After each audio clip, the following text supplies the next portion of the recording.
Ark Survival Evolved has 6 story maps, and I'm going to try and beat all of them in 1,000 in-game days. But day 1000 is far, far away right now, as I'm still currently killing lifesters on the beaches of the island. And yes, that's the footage you've been watching this whole time, so feel free to click back to the start of the video and give me that sweet, sweet retention. I know that I look pretty drippy in my cloth right now, but it's not going to do much when a Rex decides to take a bite out of me later. So naturally, I crafted a bow and chose violence by murdering everything in a 100-meter radius. And now that I had a bow, bolas, and some food cooking, I ventured inland a little and came across a level 21 tech parasaur. And we all know what happens next. If you didn't realize what was happening with the beating sound effects, I was taming the parasaur with brute force. Anyways, I crafted myself a new set of hide armor just to get another set out of the green drop. Yes, I just got Ark. And after gearing up a little bit more, I started a nomadic journey towards the center of the island.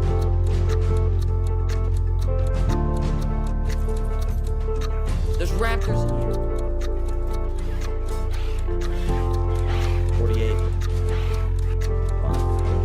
Yes, he went to sleep, So yeah, I got pretty lucky to find a singular raptor that was low enough level that I can knock it out. Now just to wait for it to tame. I was taking a drink, so I got chased out of the jungle. But I live.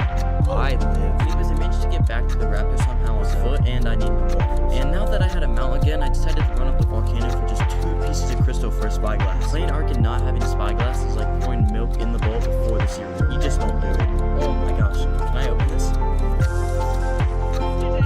I then made my way back down the volcano and found a level 150 granite, but it wasn't meant to be. Oh my god, are you kidding? Well, it's all good, because on the morning of day 3 I found a level 156 Argentavis. Wait, that's legal. No, but actually I just turned my official difficulty over at 6, meaning the max level dino in my game is now level 8. This is because I've been playing with the max level being 150 for years, and I wanted to change for this series. But the problem now is I don't have a crossbow yet, and taming with a normal bow uses a lot more training.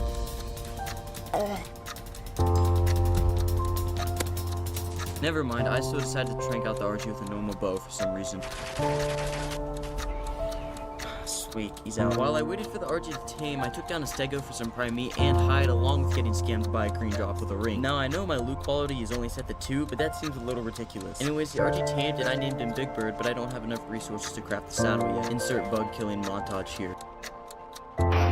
Now that I had my RG, I wanted to fly around and get some explore notes for some fast XP. Oh, you know what? Whoa. Pause. You might be thinking. Wait, that's legal. Again, but let me explain. The max level for my Ark is level 1.8. The max level for Tech Dinos is 1.2 times the normal Dino's max level. So this Tech Rex is the highest possible level I could have got. I probably had a better chance of winning the lottery than this spawning, but hey, I'm not complaining. Moving on, I got the Explorer note and killed an Alpha Raptor, making my RG stats basically ascend to God level. And now that my RG is pretty good, I obviously wanted to tame that Rex. So I tamed a level 66 Parasaur for easier narco berry farming and proceeded to spam left click on every bush in a mile radius. But that's not all. I made a refining forge, smelted metal, made a smithy, made a metal pickaxe, made 2 crossbows, and enough tranks to knock out half of the island's creatures. Day 5 I crafted all the dinosaur gates I usually need to trap a Rex and set off in the early morning with pouring rain to tame the Tech Rex. And honestly, it wasn't that hard to trap besides my RG's nearly dying, so obviously I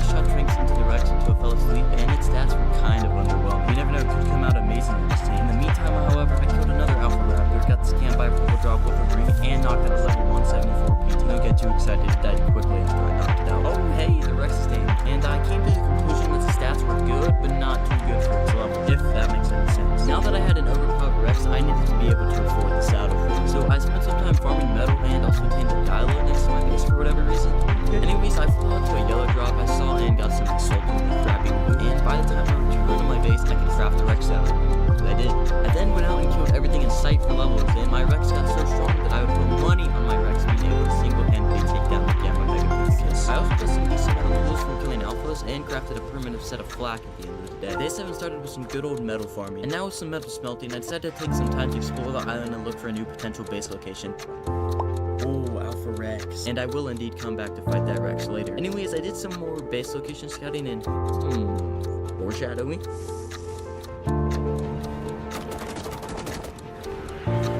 And when I returned back to my base, there's a level 102 Ankylopetrally begging to be tamed, so obviously I was very generous and peacefully made him mine.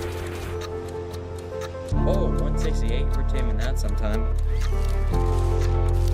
Day 8, I was streaming as I do once every 7 months, and I was tasked with taming a Dodo. I named him John and returned back to base. And if you're watching intently in the main montage, I alluded to some beaver dams, but if you didn't, feel free to scroll back and watch again. Anyways, I was mass farming cemented paste for the wooden tree platform because I was planning to build in the redwoods. You stupid! So after farming some wood, I crafted a tree platform and placed it out by the lake in the redwood. Now that I have a giant platform, I don't want to spend another second living on this 1x1 thatch foundation. So I spent the morning farming all the necessities, forges, smithies, a boomstick, all the fun stuff. And later on, it was movie time, so I was supposed to follow all of my thing and slowly waddle my way across the redwoods. I say slowly because the Ankylo had a top speed of 6 miles an hour. Later on, when I arrived, I took to set up my smithies and forges, and I wasn't going to build one of the super elaborate tree houses. I'm a simple man, and toughing it outdoors is fine by me. And at the end of the day, I farmed some wood to fill the forges for a metal run I was soon to do. Speaking of that metal run, I'm doing it, and this metal run was quite thick, as my RG could carry almost 3,000 pounds. Anyways, I got the metal smelting and went back to the Redwoods Mountain for some crystal, and then back to base and I crafted some storage boxes. What are you doing? When the tornado landed, I knocked him out. The bird actually ended up taming before the end of day 10, but I didn't have enough resources to craft its saddle just yet. Day 11, I started crafting some campfires because my food supply was starting to dwindle, and you know, the boys gotta eat. And later on, me and my Rex were moving ourselves out of the redwoods back near the Metal Mountain to fight that Alpha Rex. I wasn't really concerned with losing the fight because I knew my Rex was strong, but not this strong. My Rex was doing 800 damage a bite. Someone please take me up on that bet. Well, after that ridiculously easy fight, I dropped my loot at base and took off from my RG towards the snow for oil. I was already tired of not having cryopods, and oil would just be super useful later on. It's an Alpha.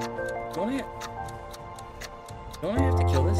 So yeah, I got the freest alpha kill in my life and got myself a cool new hat, and before returning home I told myself, hey, I'm already in the snow, might as well farm some polymer. This will soon go on to be one of the worst decisions I have ever made. Day 12, I say that because there was also a UD at the penguin spawns, and if you don't know, UDs and RGs don't mix well. It was also nighttime and I was in the snow without enough fur armor, so I had to place campfires and sleeping bags because I was already dying from cold alone. Anyways, after my first death in this series, the UD lay dead and I was dead inside. I then gathered my well-deserved organic polymer peacefully and crafted 6 cryopods on the way back to base. And once I returned back to base, I gathered pretty much all of my resources and took them out to the green obelisk to investigate more cryopods. And just like that, day 12 came to a peaceful... Oh my... As I was saying, day 12 then came to a peaceful... Oh my god. Oh, we're dead.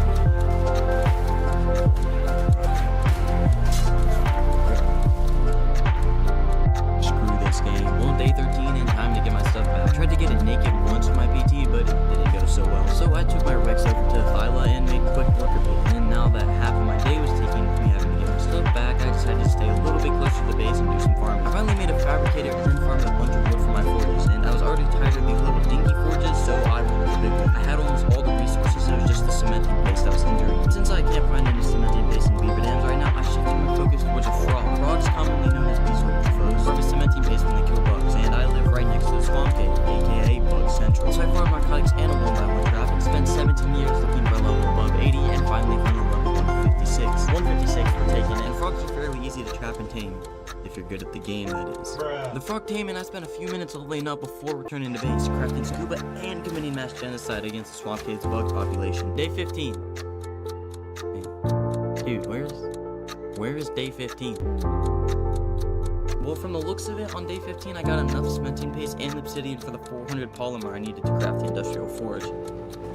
Alright, and now that I had the forge, I felt accomplished in life, so I decided to tame the level 168 Megatherium I saw earlier. How those two clauses relate, I have no idea.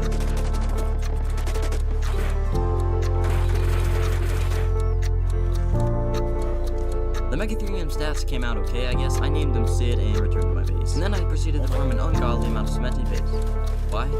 I don't know, it's fun. Day 17, I was still in the swamp cave with my frog, and I got an insane crossbow from a cave girl. Oh, that's a good crossbow. Later on, I was still in the taming mood, so I crowded my Rex through this arc of any bad level dino species I wanted to tame. Mainly Rex. I didn't really find any, but I did kill 2 Alpha Rexes. Also looking for Rexes on day 18, but I got kinda bored and decided to go get the artifact of the Devourer. You know, fun. Have you ever got bored of playing dinosaurs like me? Well, I've got just the thing for you, my fellow keyboard warriors. War Thunder is the most comprehensive vehicle combat game ever. War Thunder has over 2,000 tanks, planes, helicopters, and ships to help you take down your enemies. The game is incredibly detailed with their individual components and highly immersive combat experience. War Thunder isn't just for keyboards. You can now play War Thunder on the Xbox Series X and S, PlayStation, and PC. And the vehicles in War Thunder span over 100 years of development, so you can take down your enemies in an old plane from the 1920s or basically a flying Grim Reaper. And you can also eliminate your enemies in 4K with amazing sound effects and insane graphic detail. But my favorite element of War Thunder is the sheer amount of vehicles in battle. There's almost never a dull moment. So head down to the link in the description or the pinned comment and download War Thunder using my link and gain a large free bonus packs for PC, PlayStation, or Xbox. And this works for new and existing users. Day 19, and now that I'm starting to breed a boss killing army, I think it's time to become a little more civilized. So I crafted a generator and lamppost so I wasn't in eternal darkness all night. And later on I decided to go in search of Rexes again and found my 7,000th Alpha Rex. Seriously, aren't these supposed to be rare? Anyway, I spent a little bit more time at Carno Island with no luck, but then I flew back to the mainland and found a level 168 male Rex. Now for all you Ark newbies, you can't breed a Tech Rex and a normal Rex together. So this Rex is really good, but I want to find a male Tech Rex to breed with my already existing Rex. So maybe if I find another high level female Rex, I'll come back and tame this. A female 168 and we found a male 168. Okay, I guess I have to tame it now. Day 20, I started knocking out the female Rex and my new crossbow made it much quicker. And while the Rex was unconscious taming, I flew up and down the rivers looking into the forest for Therazinos to tame. I didn't find any good ones, but before I knew it, the Rex was tamed and the health was pretty mid, but she had pretty good melee. I then flew back to my base and quickly gathered more resources for another tree platform to keep more dinos. And to end off day 20, I spent refarming more taming supplies to go tame the male level 168 Rex. Day 21, it's time to go tame that other Rex and get the breeding line going. And on the way to the North Mountain, I got an apprentice frog saddle. But once I actually got to the mountain, I couldn't find the Rex. And dinos don't despawn in single player, so it had to be somewhere. So then ensued a 15-minute search looking for the Rex, but I found it just down on the beach. I named the Rex Snowman, and his health was genuinely insane. His melee was awful, but it's fine because the female's melee was good, but holy, he has 1,000 more health points than the Tech Rex that I tamed at level over 300. Day 22, I returned back to base with my new Rex and started breeding them. I have to get both the good health and melee on the same baby Rex, and that can take a while. And while the Rexes were going at it, I farmed up and placed another wood tree platform just under my first one. This one would be for baby hatching and raising. I then made a generator and enough air conditioners to hatch a small army, and voila, it works. While the Rex egg was incubating, I noticed an Alpha Raptor underneath my base. It should have been a pretty easy kill, but my Rex actually did almost die. Oh no! What the? I'm stuck! Oh, I'm getting hit.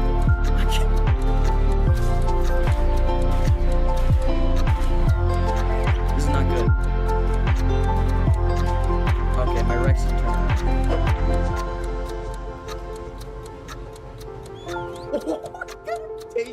The first one. So if you couldn't tell by the Rex colors and the happy grunt noises, the baby Rex hatched out with a health mutation. My luck is insane. And I did a coin flip to see if I should imprint the baby because you usually don't want to imprint your breeder, but I really wanted to see what the imprint stats would look like. To keep the stats, just make it a breeder, his tails, imprint his heads. Tails.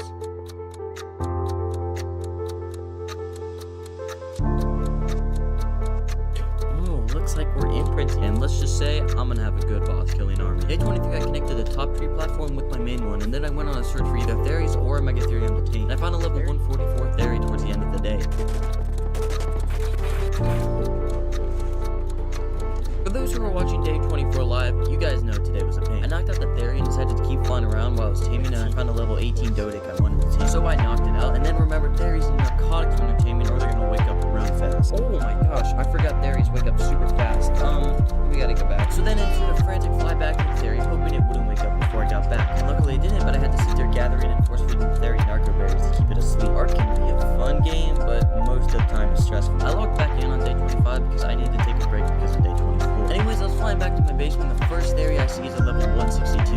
It's not like I dedicated a whole stream just a day prior to look for these guys. So I went back to base, recrafted all the taming supplies I would need to properly tame a Thery, and flew back out, giving a pretty good flat gauntlet blueprint in the process. And if you have all the supplies you need, taming a Thery really isn't that bad. The Thery was still taming about halfway through the day on day 26 when I spotted level 144 Megatherium, and my trap wasn't too far, so it looks like I'm spending more time out. Anyway, I'm pretty mid, but I now have 2 females, and that just doesn't work. And later on, I got the Megatherium in the trap and started taming. Day 27, the Megatherium tamed in the early morning, but the stats were kinda... But it's okay, because if the Megatheriums are too bad, I might be able to use Rexus to kill the broodmother, since mine will be godlike. And speaking of Rexus, I got the new male breeding and crafted a fridge, and oh my god, my luck is insane. Speaking of insane, I was making vaults in PvE mode.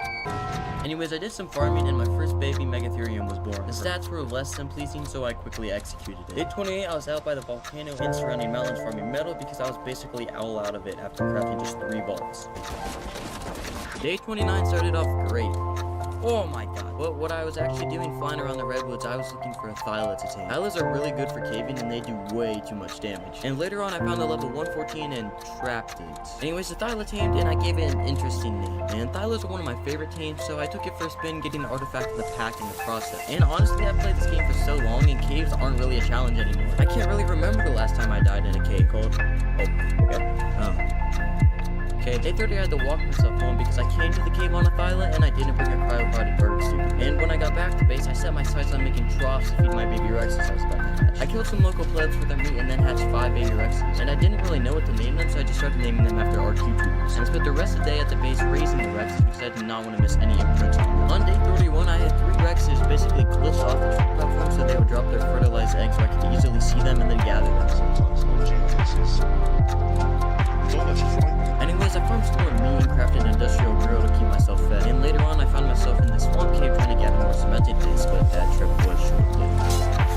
So instead, I placed pipes from the river below to my base running up to my main platform. I needed to have it later on to have the industrial cooker, crop pots, and water, which is kind of nice to have. Day 32, I crafted said industrial cooker, and look what I needed to craft a chemistry room. One of the things was polymers, and you need cemented basic craft polymers, so back at the swamp cave I go with a new set of scuba. And this trip went a lot better as I got a lot of pace and brought my Megatherium with me, so I was able to grab the artifact of the immune and all that. And with the remainder of day 32, I spent it on the volcano farming obsidian because status was unique to the other half of polymer. On the way back from the volcano on day 33, I got a prentice sword from a yellow drop and immaculate loot from a red drop. Oh, I get it. The Rex saddle.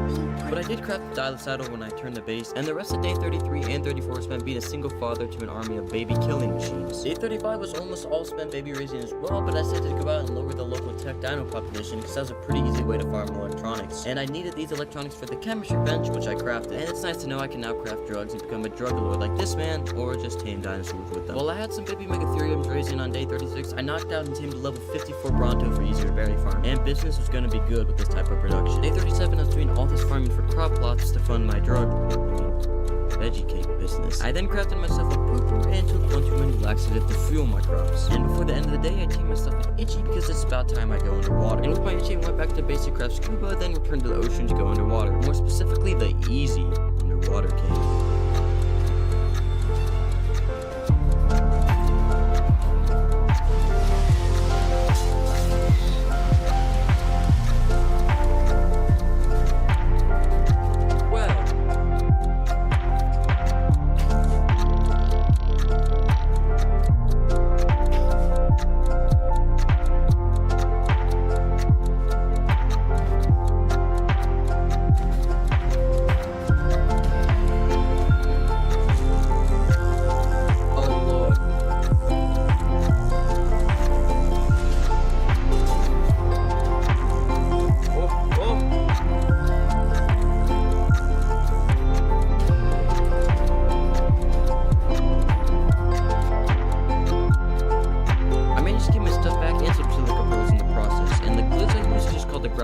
Look it up if you somehow find yourself in a similar situation. I got back to my base on day 39 and quickly returned to fueling my crop plots.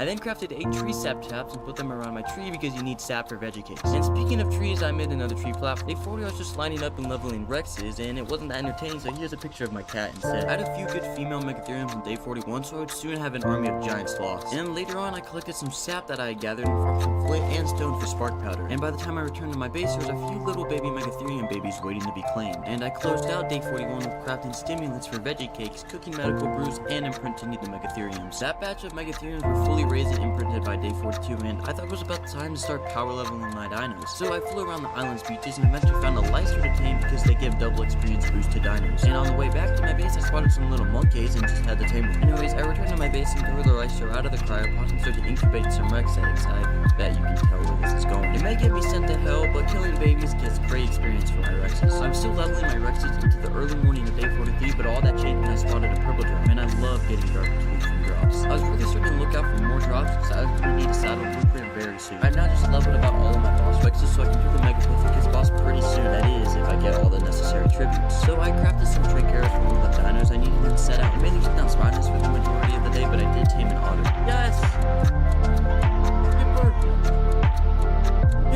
The first half of day 44 was spent taking down the last few Spinos I did. I then returned to my base to drop the Spino cells off before grabbing my Thylon and setting out for the Hunter Cave. Megalania spawned in the Hunter Cave, and I just happened to need 10 other toxins to start the boss fight. But there was only one in the cave, and they each dropped 2 unkilled, so I either needed more Megalania or the Trank Arrows, which I had. You see, Megalanias will always wake up with 2 more toxins to knock out, so I proceeded to knock out and take the toxin out of the same Megalania multiple times. I was finishing up in the Hunter Cave in the morning of day 45, and after that I took my pilot out to the ocean and somehow managed to kill 2 Megalodons for the teeth because that's the last tribute I needed. Now I had all the artifacts and tributes I needed, including the artifact of the Brute, which I got in the easy underwater cave. I guess I just forgot to show it. But anyways, I spent the rest of the day farming for a primitive Rex saddle since I'm pretty confident my Rexes will be strong enough to take down the Megapithecus without good saddles. There's only one more thing I'm missing to fight the Megapithecus now, and that is a ute. So I made a basic trap and set out towards the snow in search of one, and I did 2 full laps around the snow, but everything I saw was garbage, so I eventually found a level 90 and said screw it, I'll tame it. I couldn't get the Yeti in the trap to tame it, but since I'm an absolute master at this game, I managed to tame it in the wild.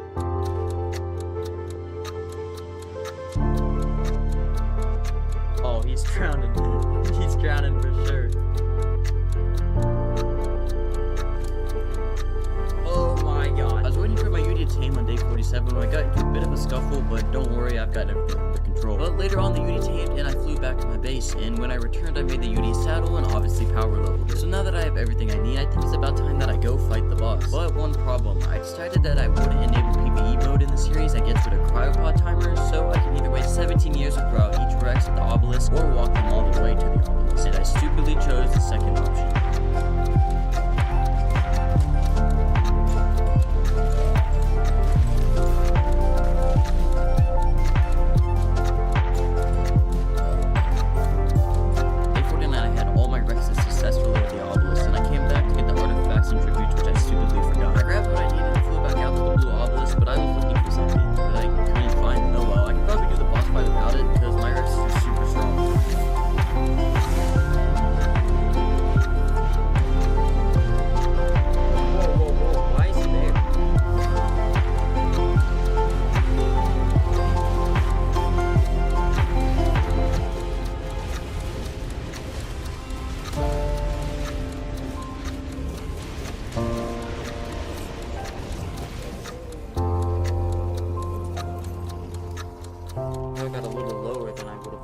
Oh wait, this is changed official difficulty override.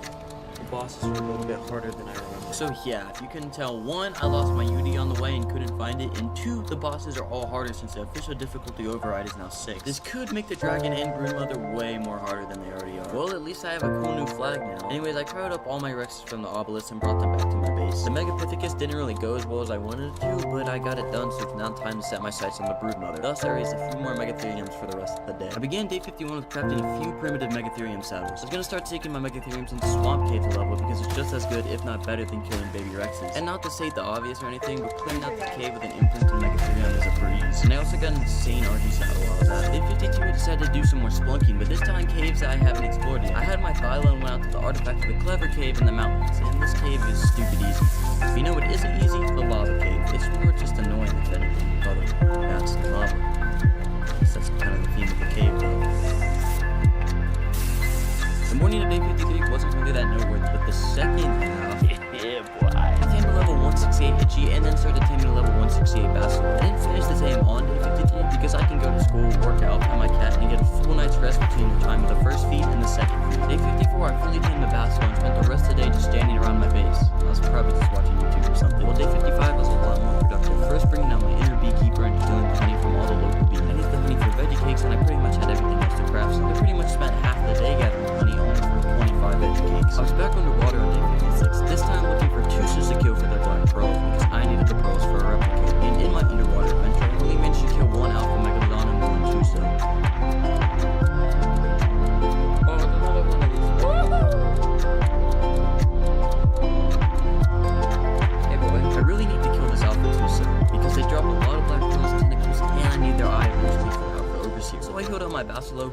beast at this point and spent the next 20 minutes left clicking the oversight Tuso. And I have now established myself as the alpha of this ocean. Day 58, I had 4 Megatherium and I was back in the swamp cave leveling them up. And after eliminating all the nuisances, I finally went back looking for a male fairy, and I just so happened to find the level 180 male before the end of the day. Day 59 went just as how he expected to. I kinda just sat around waiting for the tame, feeding it narcotics every few minutes, and high levels take forever to tame. However, I did get a good flak chest with blueprint from a drop. The theory tamed basically as soon as the clock struck midnight on day 60. Anyways, I got the theory back and started breeding it with the others. I then farmed a few berries to keep the baby theories I was soon to have fed, and later on I was back in the easy underwater cave looking for supply grades. Each day I was becoming more and more desperate for saddle blueprints. I was still in the easy underwater cave on day 61 looking for loot crates. I didn't find any though, so I turned back to my base and did some theory breeding and killing because the baby didn't have the stats I wanted. But now that the theories are on breeding cooldown, I flew back out to snow because I need a new UD because I lost mine. Day 62 I found a level 174 UD, and that's quite an upgrade from my old UD, so I was really happy.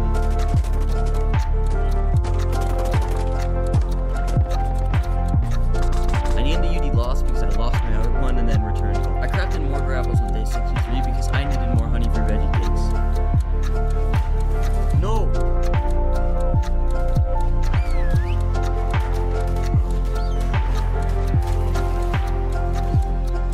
I don't think I've ever gotten 100 days without my otter that I always somehow named Kipper dying. Anyways, I managed to get myself back and made some more veggie cakes, and I also gave myself a haircut. Day 64 I went back to leveling up my Megatherium in the swamp cave. If you just got 4 Megatherium to clear the cave, so it would only take a few trips to fully level the army. The swamp cave also has a loot crate, so I do have a chance to get a blueprint I need, but it's very low. And at the end of the day, I finally got some baby theories that had better stats. I was running low on metal again, so I flew out to the metal mountain and, you know, farmed metal.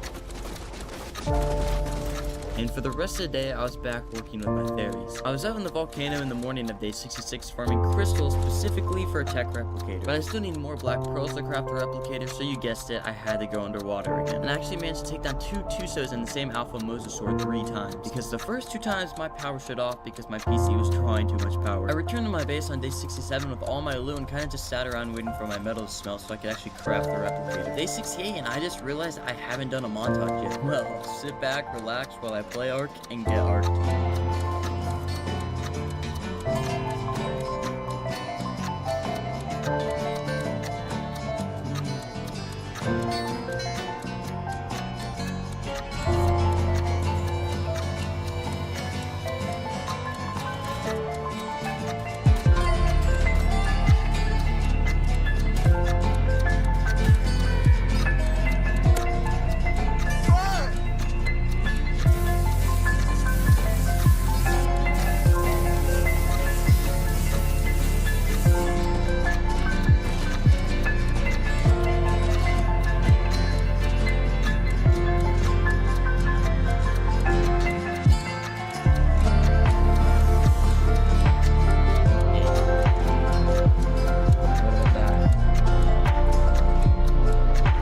Day 73, I just said I was gonna fight the beta brood mother. I made a bunch of primitive Megatherium saddles because I was pretty confident in my army, just not confident enough to do alpha yet. Anyways, I started to deliver my Megatherium to the Optimus Cryosix because there's no way I was gonna walk them.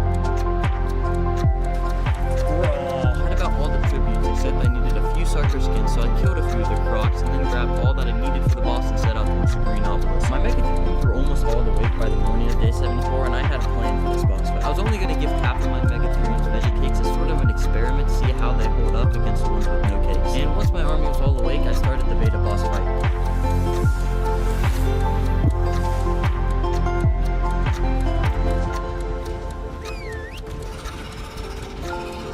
The boss fight was going well, but I tried to switch out half of my Megatheriums mid-fight, but it didn't work, so I just ended up going balls deep. Back to these guys.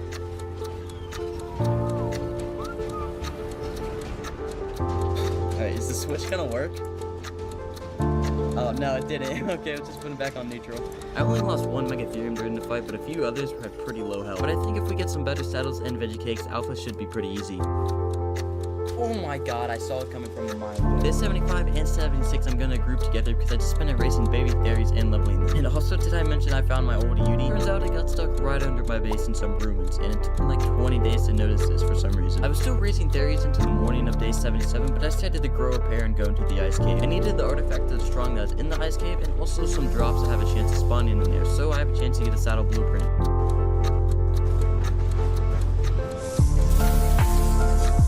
Well, that cave exploration now day 78. But for the rest of day 78, I made some medical brews and ran the easy underwater cave. Day 79 and 80 would be one of the last days I spent baby raising and leveling. But peculiar things started to happen when I'd eliminate the baby Rexes for levels. My boss diners would also somehow magically switch their aggression settings from passive to attack target, aka the babies. Oh, hey man. And this happened 3 times in 2 days, and the amount of rage this brought me is immeasurable. No, not again! Days 81 and 82 I'm also gonna group together because I just spent them regathering the artifacts I need for the Alpha Brood mode. The artifact of the Clever, Hunter, and Massive, just like your mom. Pretty much come to the conclusion that I won't be able to defeat the Dragon and Overseer in this 100 days, so you guys can get excited for 200 days, dropping by at least 2040. And I also got some immaculate gauntlets from a yellow drop of the ring. Day 83 I started building gates around my breeding platform. My Aetherius and Megatheriums would now target anything within a mile radius, and that means they would fall off a lot. Day 84, I finished the gates surrounding the platform and went back to leveling Theres. Oh, no, they're mine! You know how I said I was getting pretty desperate for a saddle blueprint, especially a Megatherium saddle blueprint? Yeah, watch this.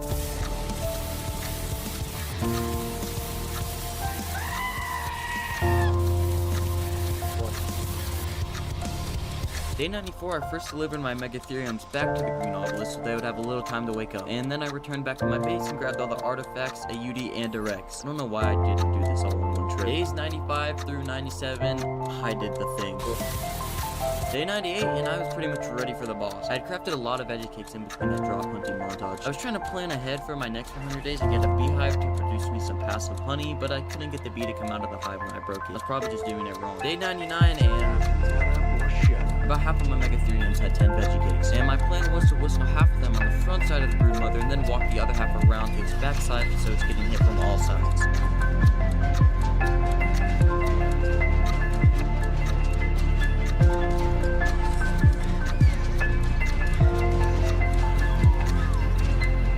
Come on guys.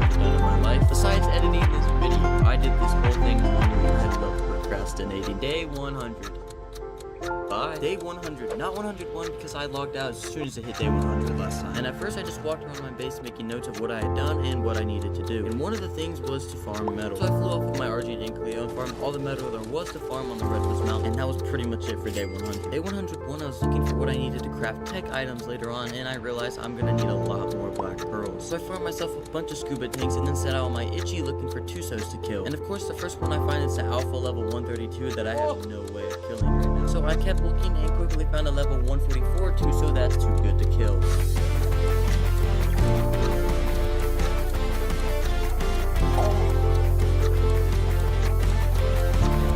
Now you might be thinking that was pretty counterproductive because I need black pearls and I just used 50 to tame it. But Tusos are super strong, so I can use this one to kill others, especially that alpha. So I spent some time leveling up the Tuso to over 100k HP on day 102. But the thing is, with Tusos having a lot of health and a lot of damage, they take forever to heal. And I mean forever. Day 105 my Basilo and Tuso now had enough health to take down the alpha Tuso. But when I finally went into attack it, I realized my Basilo was too low and wouldn't fight the alpha. So I had to retreat and cryo my Basilo. And when I went back down with just my Tuso, the alpha was gone. The dude disappeared faster than me after upload. Anyways, I decided to stick around in the ocean looking for more Tusos to kill. And of course, when I'm looking for Tusos to kill, I find one that's way too good.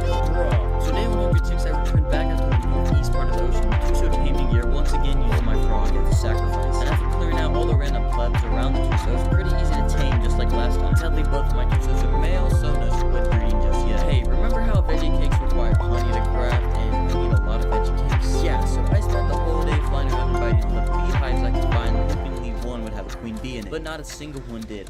I have to be doing this wrong. The morning of day 107, I finally decided to give up and do something else. That something else is going into the hard underwater cave. I spent about 30 minutes making my way through just the entrance tunnel, killing billions of underwater nuggets. And I thought I would be able to take down this cave on my own, but after I killed 2 squids and then saw more, I was like, nah, and I peaced out. So I spent the remainder of the day underwater killing basilos for their blubber because I needed for the dragon boss fight. Day 108, I killed the last 2 remaining basilos I needed for their blubber. I then went to make my way back to my base, but I was too heavy to ride my pteranodon, mostly from the black pearls, so I had to walk. Anyways, when I got back to base, I farmed a bunch of wood to craft Therizino's house because I plan to fight the alpha dragon soon. And I think it's early enough in these 100 days that if I fail the boss fight, I will have time to re-raise an army and craft all that I need for the fight again. So for the rest of the day, I crafted saddles and brought my Theries out to the red obelisk. Day 109, I brought the last few Theries and 2 Rexes to the obelisk. I plan to bring in the 2 Rexes, hoping to do a decent amount of damage before they die. And yes, they will die. There's no way around. But after that, I still need to get the necessary tributes to start the boss fight. I brought one of my Rexes out towards the North Mountains to hunt Allosaurus. And I even managed to kill 2 Alpha Rexes because my arc always seems to have 17 Alpha Rexes spawned at a time for some reason. Day 110, I spent still out in the Northern Mountains killing the few remaining Allosaurus I needed to eliminate. Day 111 started with me getting ripped off by a yellow drop out in the snow. But I didn't fly all the way out here just for that drop. I was here to kill Uties for their lungs.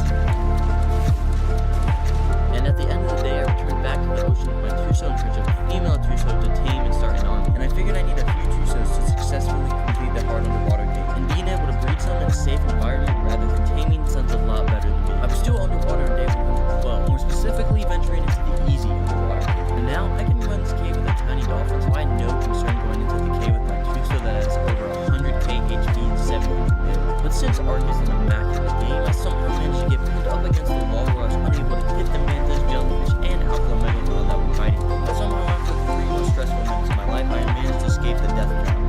I don't know why I still play this game, to be honest with you. It can cause me more stress in 2 minutes than the entirety of my 16 years of existence combined. Anyways, that event caused me to stay on dry land for the rest of the day, robbing beehives from day 113 and 114. Guess what? I was still robbing beehives. Day 115, I emerged from the ocean after getting a lot of black pearls from killing bad level Tusos. I had so much that my PT could not carry me, so I had to walk home again. And after that, I flew out to the red obelisk and gathered some fertilized Theri eggs just in case my whole army dies and I need to raise a new one. I decided to try my luck one last time in the ocean on day 116, but I didn't find any Tusos worth taming, but I did manage to kill 1 alpha mosasaur for some more black pearls. Since I can't manage to find any squids worth taming, I might as well get to work on dry land. So I did a meta run to make sure I have a big enough reserve for it for the future. So I'm gonna need a lot of it eventually to craft tech and things like guns and ammo for the Overseer boss fight. That is if this dragon boss fight goes well. I really don't want to spend 300 days on the island. Anyways, I got a good flak helmet from a red drop while farming metal, and that was pretty much it for getting 17. Now that I'm starting to have a big, or trying to create a big aquatic army, I need an extra space where they can be out of the cryopod and passively heal. And my base is pretty centrally located, but I'm semi-close to the south beaches, so I decided to make an aquatic outpost out there. So I spent most of the day depleting Ark of its natural resources, so I can create a structure big enough for my squids and eventual little squid babies. Day 119, I had a little dock made, but me and my dinos are still open to the elements and other dinosaurs, so I'm gonna fix that.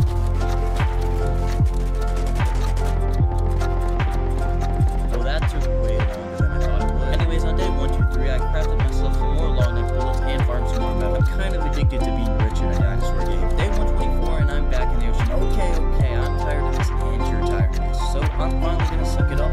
I'm not leaving the ocean no matter how long it takes. You would later go on to break this promise in a few short seconds. Day 125, and as you can probably tell, the last ever Fear Evolved event was after. It's so sad how Ark is about to come to an end. Nah, not really. Ark 2 on top. Anyways, I spent the rest of the day underwater killing an Alpha Tuso. And that will be the first and last time you see the Fear Evolved event on my Ark, because after day 125, I didn't play for another 3 weeks because I was suffering from severe bronchitis. Just kidding, I was just bored. After spending all this time underwater, I was running out of scuba tanks, so I made a quick trip out to the volcano for obsidian to make some more. Little did I know this would be one of the best decisions I've ever made, because a yellow drop with a ring came down right next to me with an ascended pump with 268 damage. I also got an apprentice flak helmet on the way back today, but that is irrelevant irrelevant because the shotgun might be what separates me from failing the Alpha Overseer to killing. And when I finally got back in my base, I did a flint and stone run for spark powder to later be crafted into shotgun bullets. Granty then spent another 3 days under the ocean looking for a damn male Tuso thesis. I'm so sick of the ocean that I've decided I'm just gonna YOLO it. I have 2 Tusos and a Basilo, each with over 100k HP, and if I play it smart, I should be able to successfully clear the cave. But none of them have full health as of now, so for the next 4 days I did meat runs and force-fed my underwater dinos to get them to a somewhat high health stat. Day 134, and today is the day, but there is a level 174 right there.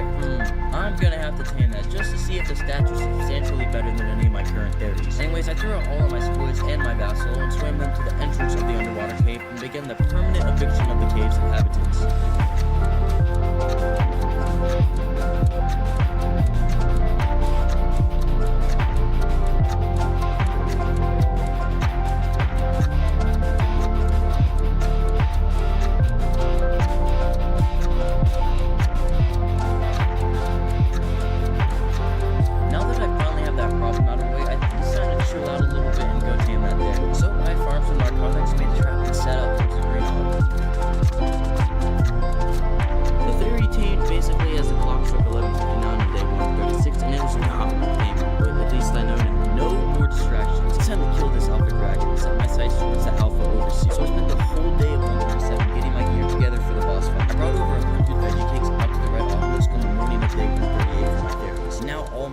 Ready to go, and I have all the gear I need. Time to just put the veggie cakes into the theories and start the boss fight. Let's go. Oh my god, I forgot to get the Giga Hearts. So no boss fight just yet. I still have to find and kill 2 Gigas. So I returned to my base and crafted a bunch of shotgun bullets and then set out. And this could take a while. As I was flying around searching for Gigas to kill, I remembered something. Carcharodontosaurus, or however you say it, was just added. And they share Giga spawns, and there can only be one of the 2 on the map at a time, so I sure hope no Carcharodontosaurus spawn instead of a Giga. Shit. Well, I mean, it's not the worst thing in the world. I kind of have the stuff to tame it. It wasn't the best level, but it's a new dino, and it's either tame it or kill it, so I might as well tame it.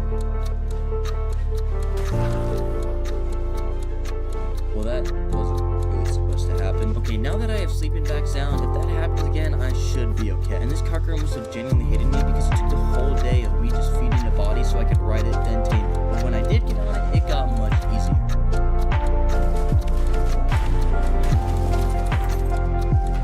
Day 141, and now that distraction's out of the way, I still have to find and kill 2 Gigas. Oh hey, by the way, did I mention my PT died when I was taming that Carchar? So I now have to fly around the whole map looking for Gigas on an RG. Anyways, I then spent 4 days flying around looking for Gigas and collecting buffs because I was still desperate for either a Rex or Theory Saddle Blade. But I did find a Giga at the very end of day 144. It lived for about 3 minutes after I found it. It seems after looking for 4 days, the Giga spawns were overloading because I found the second and last Giga I needed just the next day on day 145. And after brutally ending that Giga just like the first, I now have everything I need to start the Dragon boss fight. I have no excuse now, so I flew out to the Red Obelisk and stood there, hyping myself up for the hardest boss fight so far. Or I was probably taking a leak. Can't really remember which. Yeah, so it's actually day 146 now, and honestly, if I fail this, I don't think I'll have enough time to re-raise an army, so let's not fail this.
So I made a quick run into Swamp Cave to kill bugs for paste with my frog Kermit. And after crafting some polymer, I had all that I needed to craft a full tech suit. And of course, I made it black and white. It's safe to say the tech suit would now be my primary method of travel because it sounds like I'm breaking the sound barrier every time I go to zoom. Anyways, I went back to the Red Obelisk and got some of the Therias left over from the boss fight and brought them back to my base to heal. And at the end of the day, I flew out to the snow and farmed some oil because I needed. Day 148, I logged in to discover I had a chibi in my inventory. I guess I randomly got given the default survivor items. Anyways, meet John Nathaniel Requise DeMarcus Bartholomew III. I'm currently the max level 105, so this chibi can help me get an extra 5 levels. And later on, I flew around for a bit, killing an Alpha Rex as well as doing another metal run because I'm gonna have to start mass producing shotgun bullets soon. I wrapped up the metal run in the morning of day 149 and then started killing a bunch of random surrounding dinos for their meat. And I was farming this meat for baby Rexes I was soon gonna hatch. The reason I need more is because you can bring 50 dinos in the tech cave to get yourself to the Overseer. And you bet I'm gonna bring all the help I can get to get myself through that cave to beat the Overseer boss. And so for the next 10 days I did something we all know and love: grind.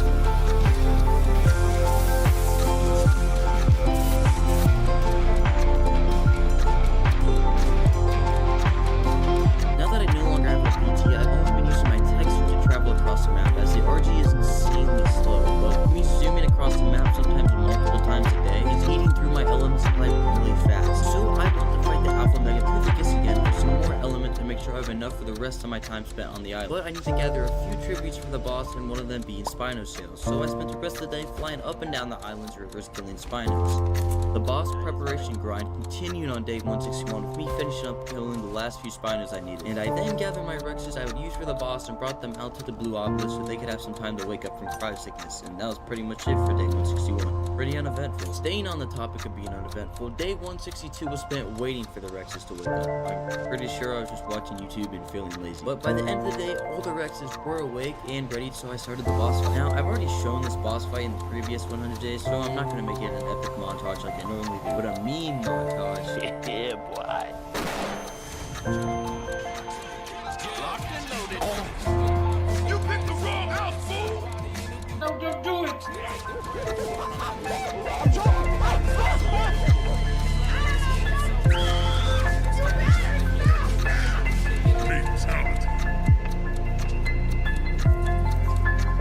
So yeah, that boss is super easy when your Rexes have over 50k HP and around 1000 build.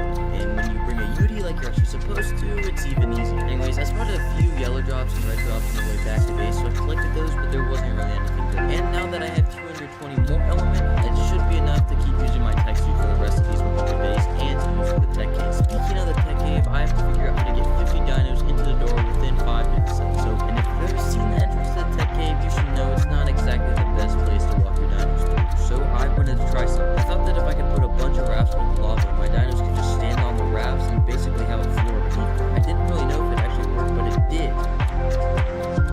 No, it's not. So until halfway through day 166, I mass crafted, placed, and maneuvered rafts to fit together to create a makeshift floor. As I said, halfway through day 166, I got them placing rafts and it looks kind of weird. But as long as it works, that's okay. Moving on, one of the dinos that I'll be bringing into the tech cave and right in the actual Overseer arena will be the Yudi. But right now, I only have a tamed Yudi. But don't get me wrong, this Yudi is really good. But I thought if I take my high level of my own and breed the two, having 100% imprint on a Yudi could give me a huge advantage, being able to move faster and have better stats. So I decided I'd tame a male Yudi, but they're always a pain in the trap. But I remembered I'm the fastest thing on this map right now with my tech suit, so I can just chase the Yudi with my ascended log neck shooting it with trank darts. But something that would make that process even quicker would be if I had shocking trank darts. So I quickly ventured out to the ocean, killed a few jellyfish for their biotoxin, and returned to base and craft some shocking trank darts. Day 167, I was out in the snow looking for a good Yudi and killing the bad level. And at first I found the level 120 male, which was perfect, but it got to the level by some diamond. But not too far away, I found the level 102, which wasn't ideal, but I can just breed it out with the better stats. So I knocked it out. And it only took about half the day to tame, and when I returned back to base, I bred the 2 and hatched the egg, and luckily I got both stats. The Yudi took pretty much all of day 168 to raise, and it needed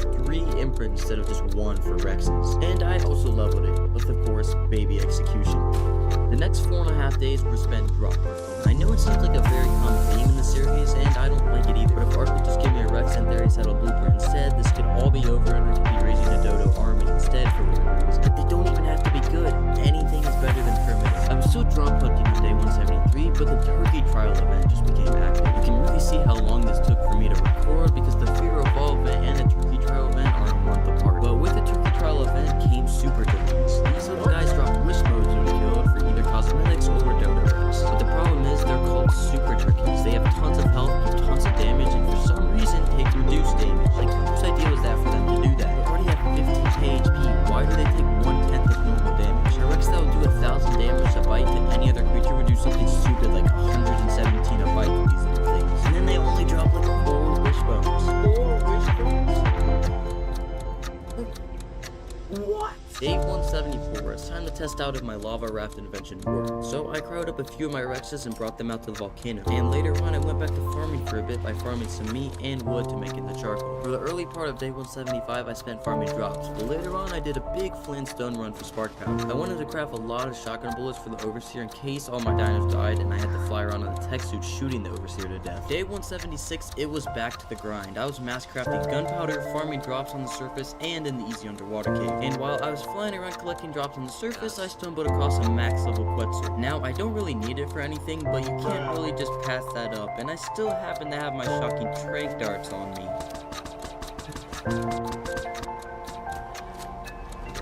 So the Quetzal knocked out pretty easily, but when it fell to the ground, it quickly started getting eaten by some saber cats, which would really mess up the taming effectiveness. So I thought, I have nothing better to do right now, might as well let it wake up and re-knock it out to reset the taming effectiveness. And I didn't really want to chase it around the sky again, so I constructed the most scuffed thatch and wood trap around. The first half of day 177 was spent waiting for the Quetzal to wake up and re-knocking it out. I then quickly farmed a bunch of prime meat and tamed it almost instantly since all its hunger ran down from the first time. And I called the bird a B-42 bomber, which I think is a real thing. Yes, it is indeed a real thing.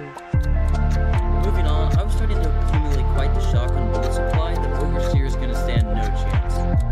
I hope. The day 178 recording was lost to time itself, so I'm just going to say I drop hunted all day and put the most cursed art picture I can find on screen. But I do have the recording file for day 179, and I was looking for a datum. I wanted one to quickly heal my dinos at my base or at the entrance of the tech cave. The Rexes I raised in day 149 through 159 all had a max HP of 50k HP, but they were all only like at 10k health because they hadn't killed that much. And healing 40,000 health in 20 days is hard to do, so I thought getting the day down would really speed it up. Nothing about the time was really that notable. It was a level 168 and I named it dinner. Day 180 I was back out the volcano and all my Rexes were waking up. It's time to start trying to find a way to line them up so that all can walk in one by one into the cave, but that's a lot easier said than done because Rexes have the hitbox of a semi-truck and turn radius of a plane. Day 181 I was back on my way to base when I spotted an Alpha Rex semi-close, so I eliminated it. And moving on, the tech cave is hot and the Overseer arena is freezing, but luckily Ark has some items you can craft to counteract these effects, them being Callian Soup and Fryer Curry. They don't offer full immunity from the heat and cold, but they last for 15 minutes and give you some decent hypothermic and hyperthermic insulation, which paired with ghillie or fur could save my life. And they also produce food and water consumption, which is nice. And lastly, I made some... What?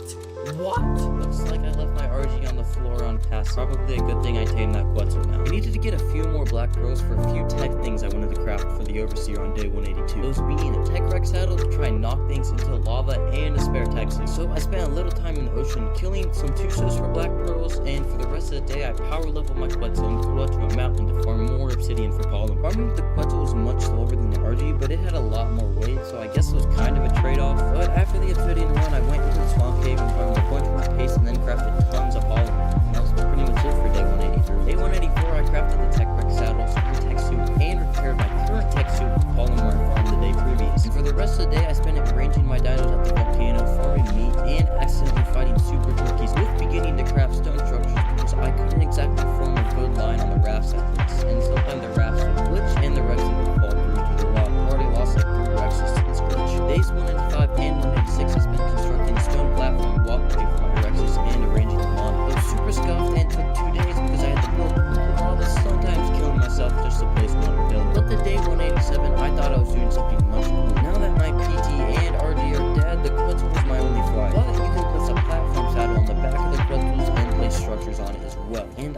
lot of gear that I need to bring over to the volcano, so I put some storage boxes, a generator, and a fridge on the Quetzal and put all of my overseer gear in there. I accidentally J-whistled on day 188, meaning for 3 seconds, all my dinos in the volcano tried to follow me, messing up the line. So I'd spend the whole day fixing the line, and comment if you know where my Rex with the tech saddle's name is from. Day 189.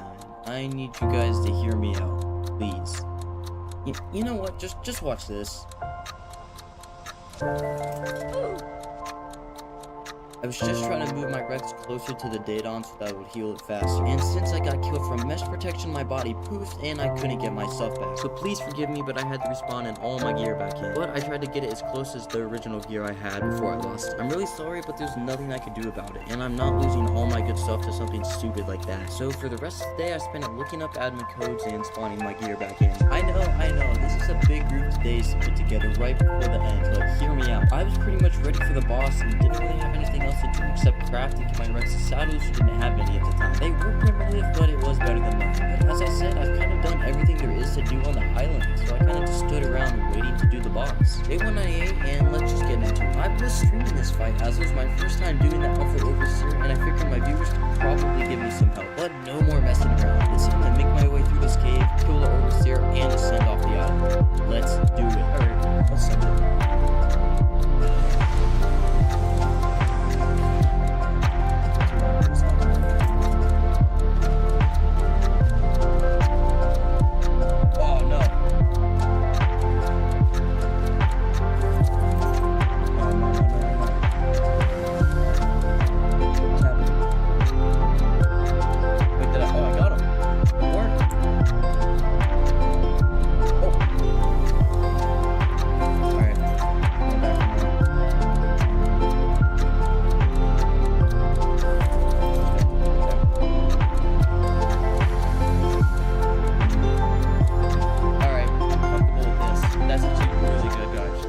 Okay.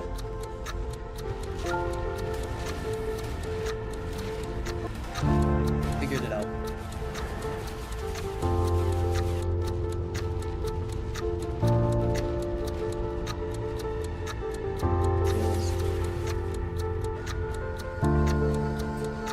Everything.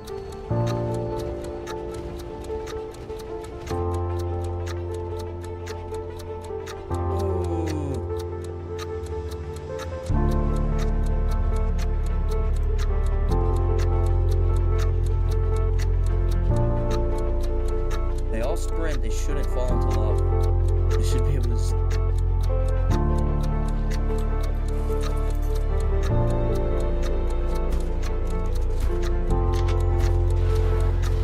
What? There's another.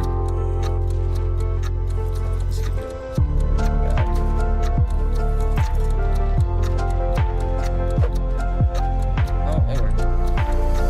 Now they're both down there. Now that I've successfully made it through the tech cave, it's time to battle the Overseer. But I don't think this battle will be nearly as challenging as the battles you can fight in Enlisted. Make sure to use my link in the description to download Enlisted today for free and get a head start. Once again, make sure to head down to the description and download Enlisted today using my link and get a head start. Oh, it's huge.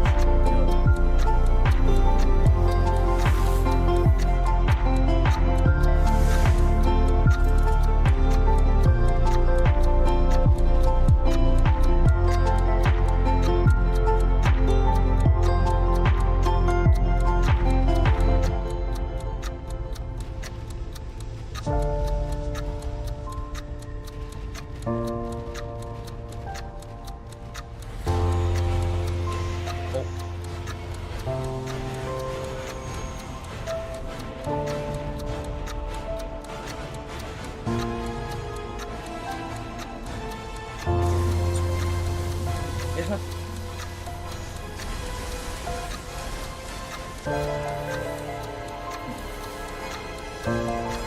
Oh, he's on top of me!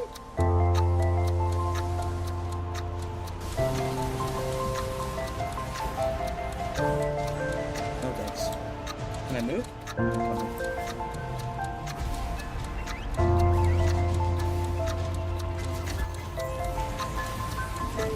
What did he turn into? What did he turn into?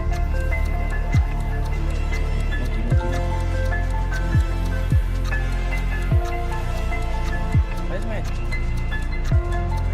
guys. Attack him.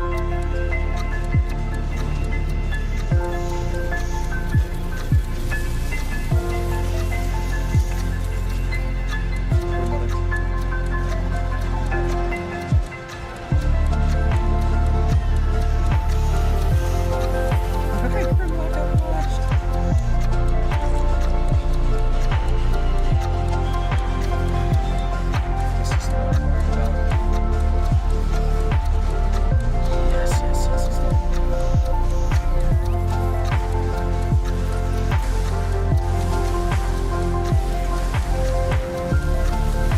Oh, it's so low. I want the kill. Oh.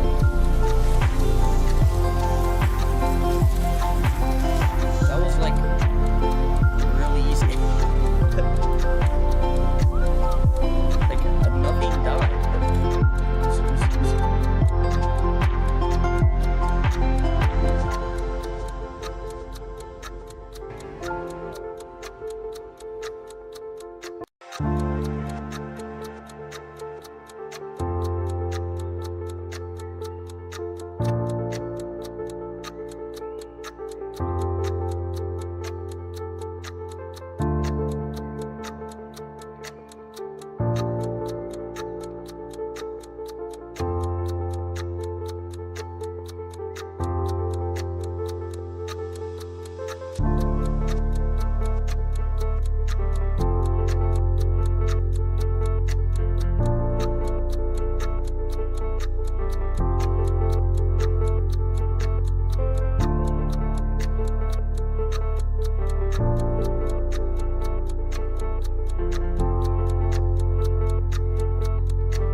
Day 1 on Scorched Earth, or Day 201 in my 1,000-day journey to beat all 6 ARK story maps in 1,000 in-game days. I had just beaten the Alpha Oversteer on the island on Day 200, so make sure to go watch those 2 videos before watching this one. Or not, I can't really tell you what to do. Moving on, I spawned in South Zone 1. That's supposed to be easy, but we'll see about that.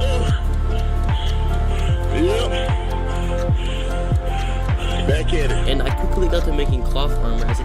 somewhat cool, and it gets about 120 degrees Fahrenheit in the day here, so I'm gonna need all the help I can get to stay cool. And I also had a new cool cowboy hat. I then crafted a pickaxe, hatchet, and then knocked down and tamed a red Jerboa, which I named Cheeto. And the turkey trial event was still active while I was recording these 100 days, so that's why you see some cool colored dinos. And after that, I started crafting my first weapons and eliminating some of the local population for their hide. And towards the end of the day, I found the level 12 parasaur I was gonna kill, but I decided to tame it after I was already tired of being on foot. Since Scorched Earth is a desert, the days are really hot and the nights are really cold, because that is how climate works for some reason. Anyways, I was wandering around on my newly tamed parasaur when I spotted a yellow drop, and since I'm playing on the same character I played on as the island, I was able to open the drop, but all I got was a window. But after a little more adventuring, I found a plateau hill thing looking over the sand dunes with a water main. So it was as good enough as real estate as any, so it'll now be my home. Oh my god. Oh my god, he on X Games mode. Well, it isn't exactly good looking, but it's my house, and it's better than being out in the wild, so I'll take it. Day 3, I had my first refining forge going, thus smelting a few pieces of metal I managed to gather back on day 1. I was also setting up my future crafting station with catwalks over the forge and a smithy on top. And with this smithy, I was able to craft a metal pickaxe, desert cloth, a metal hatchet, and a crossbow. Desert cloth still doesn't offer much armor, but it keeps you cool just like cloth, but it's better. And later on, I started crafting narcotics because I was already tired of riding around on my parasaur, and I thought a suitable upgrade would be a Procoptodon, as Scorched Earth has enough Procoptodons for an entire army of them. But Procoptodon saddles are really expensive, so I farmed a bunch of metal in the afternoon and set out to look for a Procoptodon to tame in the evening. Day 4 started with an electrical storm, but since I'm currently the poorest man on this ark, I don't have any electrical things to worry about being shut off. And later on, I found a level 48 Procoptodon, which really isn't good, but neither is this level 12 parasaur I have, so I tamed it. And for some reason, Procoptodon saddles require pelts, so I had to kill a few other Procoptodons for the pelts so I can make a saddle for my Procoptodon, and I'm already tired of saying Procoptodon. But now that I have the saddle, I can quickly hop around the map. So I ventured to a nearby mountain and farmed some crystal for a spyglass. And I also learned I can launch other dinos off cliffs, and it's now one of my new favorite pastimes. Day 5, and I know I've only half finished the house for about 3 days, but I'm already ready for an upgrade. So I farmed up and crafted another forge for higher metal production, along with cranking out a level 138 nearby Doedic I found. And for those of you who don't already know, you can't live in stone structures on this map because you'll bake faster than pizza rolls. But luckily, when Wildcard was making Scorched Earth, they were feeling nice and added a structure called Adobe, which keeps you warm or cold depending on what you need. But the problem is, it costs fiber, wood, thatch, and clay. And you have to craft clay in a mortar and pestle with cactus sap and sand, so it's not exactly a fun building process. But luckily, this Doedic I was knocking out happened to be an excellent sand gatherer. And while I was waiting for the Doedic to tame, I farmed a bunch of cactus sap with the Procoptodon and placed storage boxes in my base. My Doedic was tamed on day 206, and I named her Rock, because she is a rock. Anyways, I went straight to mass farming sand and crafting clay. And around midday, I started to farm other resources I needed to craft adobe with. Towards the end of the day, I began placing adobe walls. Day 7 was also spent working on the base. Day 8, there were a few good drops coming down, so I spent the morning out collecting those, and I even got a Mastercraft chainsaw. There aren't really any good wood farmers on Scorched Earth, so this chainsaw will now make wood farming much easier. And when I returned to base, I added a few railings on the roof of my house because it kinda looks like the first house we all make in Minecraft right now. Now, I know I just tamed a Procoptodon, but I want another high level, but it shouldn't be too bad to find since I'm already on it. So I spent the rest of the day bouncing around the map searching for one. Day 9, and I wasn't really having any luck, so I added a few things to my base, like another smithy and a fabricator. But you need gas to turn on your fabricator, and you need oil and hide to make gas. And I'm missing the oil. But I spent a few minutes killing oil jug bugs because I believe this is the only way to get oil on the map besides having oil rigs, and I don't have any right now. But now that I do, I crafted an oil rig with my newly placed fabricator. And I went out towards the green knob and placed the oil rig, and I guess if I can't get a high level Procoptodon, I might as well start searching for an Archie. And luckily I found a cool looking level 174 at the end of the day. Archie was pretty quick and easy to tame on day 10 because it was in a trap. And I named her Rio because of her cool colors. I then proceeded to fly around looking for Explorer to quickly level up Rio, but I ended up finding a level 174 Procoptodon. You can't ever find what you're looking for in this game, but as soon as you stop looking for it, you always find it. Anyways, I knocked out the kangaroo and went back to my base to farm some more rare mushrooms to tame it. But when I returned, the Procoptodon was under the ground.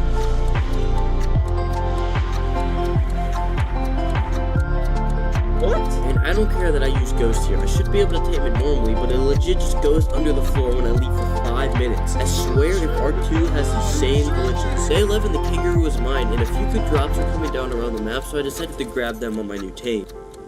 Now that that is out of the way, it's time to get back to work. Oh, and I'm just now realizing I got an Ascended shotgun in one of the drops. And moving on, I got a few oil rigs in the drop, so I flew back out towards the green obs and placed them. And I started crafting narcotics, bullets, and loading wood into the forges. Day 12, and now that I have wood in my forges, I need actual metal to smelt, and to get that metal, I need an Ankylo. And there just so happened to be a level 150 Ankylo right beside my base. So I trinked it out while a heat wave was happening, so that's always fun. While the Ankylo was taming, I farmed some more wood for the forges and added a hatch frame at the top of my base for flyer access. But the Ankylo tamed towards the end of the day, so I flew back out towards the green obelisk to perform my first thick metal run on this map. I brought the first metal run back in the morning of day 13, and that's right, I said first, because I did too. I will become the richest survivor to ever walk this arc. After that, on day 14, I started mass farming flint with my Ankylo and stone with my Doedic to craft spark powder. I was gonna need spark powder from gunpowder to craft shotgun bullets and advanced rifle bullets, because I was planning to use turrets to kill wyverns as I steal my first wyvern. And later on in the afternoon, I went and checked on my oil rig, and they were producing quite the supply of oil. And I also had about 3 windmills I'd collected from drops, and I was gonna need electricity soon, so I decided to set them up. And I actually found a spot on the plateau thing I live on that has 100% wind, so I will always have sustainable energy. Day 15, I connected the windmill power to my base with cables and then farmed for more wood for the forges. I then started crafting taming gear because I actually found a level 187 tech rex while I was doing some in the metal runs. But I didn't feel like leaving the rex halfway across the map when I tamed it, so I figured it's time to make some cryopods. So I flew out towards the dunes to kill a few mantises for some organic polymer and took my Ankylo to a nearby mountain to farm crystal. I finished farming crystal in the morning of day 16 and then went out to the green obelisk to craft the cryopods as it was a relatively safe place to do so. I then went over to start to trick out the rex, but for some reason I hate myself and didn't make a trap, so I ended up just doing it on the back of my kangaroo and it took the whole day to tame. Day 17, the tech rex tamed and it was alright. Probably won't find a good enough male tech rex to breed it, but you can't really pass up a dino that's over max level like this. And for the rest of the day there was a heat wave, so I just had to chill out inside. I got some more food in the morning of day 18 and took my newly tamed rex out to lower the local population and higher its stats. I also got to crafting some cementing paste I got from killing bugs. I then went out back to the dunes to kill a few mantises for their polymer because as usual I wanted an industrial forge. Day 19, I had all that I needed to craft now to craft the industrial forge, so obviously I did. So I transferred all the unsmelted metal out of the normal forges and into temporary storage to place the forge, but there wasn't enough space in my base. So I took out some of the walls and added a few more foundations and then placed the forge. And I spent the rest of the day farming adobe walls and ceilings to case the forge back inside my base. Day 20, I put the unsmelted metal into the industrial forge as it was now fully functional. And I now want to keep upgrading my base, so I think it's time to make a chemistry bench next. As I said earlier, I plan on stealing my first wyvern egg with turrets, killing the wyverns that are chasing, but advanced rifle bullets, the bullets that are using turrets, are really expensive. So I'm gonna have to craft quite a lot of gunpowder. But there is a sandstorm now, so I can't go out and farm the resources I need for a chemistry bench right now. But I do have wood, hide, and fiber. So I think it's time to place some spike walls around my base, because while I was AFK crafting the spikes and waiting out the sandstorm, my RG got by a raptor. Yeah, these spike walls are really necessary. First half of day 20 minutes spent finishing off the spike walls, but I now have to go tame a new RG. I found a level 156 RG in the morning of day 22. Didn't have any cool colors or anything, but I needed RG.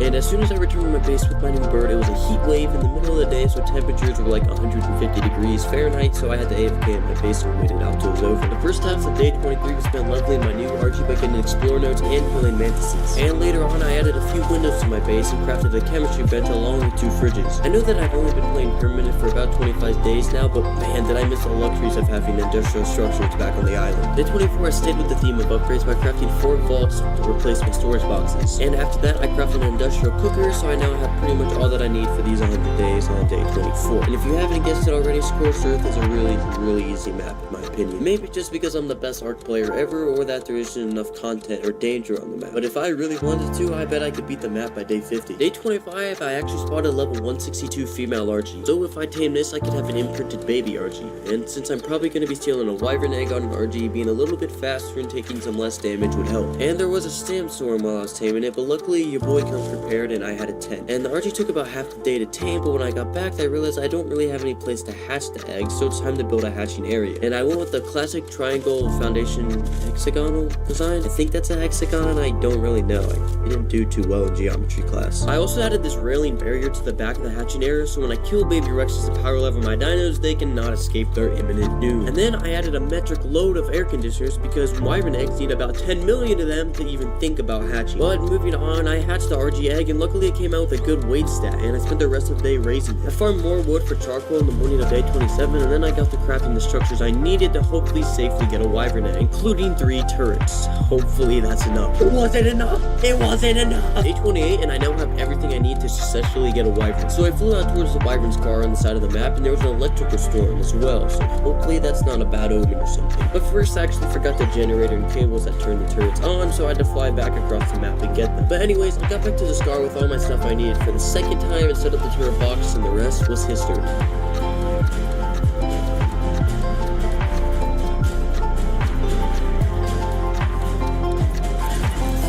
Yoink!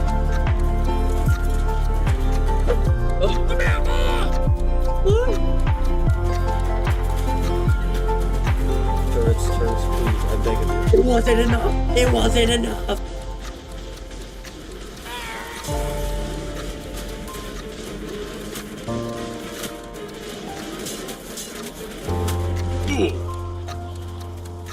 No, Cheeto! Well, yeah, that didn't really go as well as I hoped. I took one of my Procoptonons back out to the turret box, and all the wyverns were finished off by the turrets by then, but it just sucks they couldn't do it 5 seconds faster. Anyways, I got my stuff and returned to my base. Now, a level 96 wyvern isn't really good at all, but I can use it to get better wyvern eggs. Anyways, later on, the lightning wyvern egg hatched, and I named it Ryder, and I spent the rest of the day raising it. Day 30 was spent flying around and leveling on my wyvern and getting used to riding one again. I haven't flown one of these things in over a year, but while I was flying around, I spotted a female level 174 Rex, so I obviously have to tame that.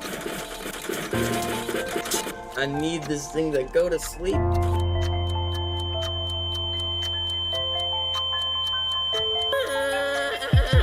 Well, it's nice that was all for nothing. Anyways, for the rest of the day, I just spent it out in the wyvern trench, but I just got a bunch of trash eggs I'm not gonna hatch. After that Rex catastrophe, I spent the majority of day 32 searching for a new Rex. There's a spot towards the bottom of the map near my base where if you kill a Rex and fly around, another one will spawn almost instantly. So, obviously, I've used this until level 156 female spawn. And great news, this one actually knocked out like it's supposed to. Day 33, the Rex tamed, and it was pretty mad. So, I still need more. I found a level 162 female on day 34, and its stats came out much better, and it was purple. After spending some time looking for a male Rex to tame on day 35, I gave up and went back to the wyvern trench. And good thing I did. Yoink! Max level.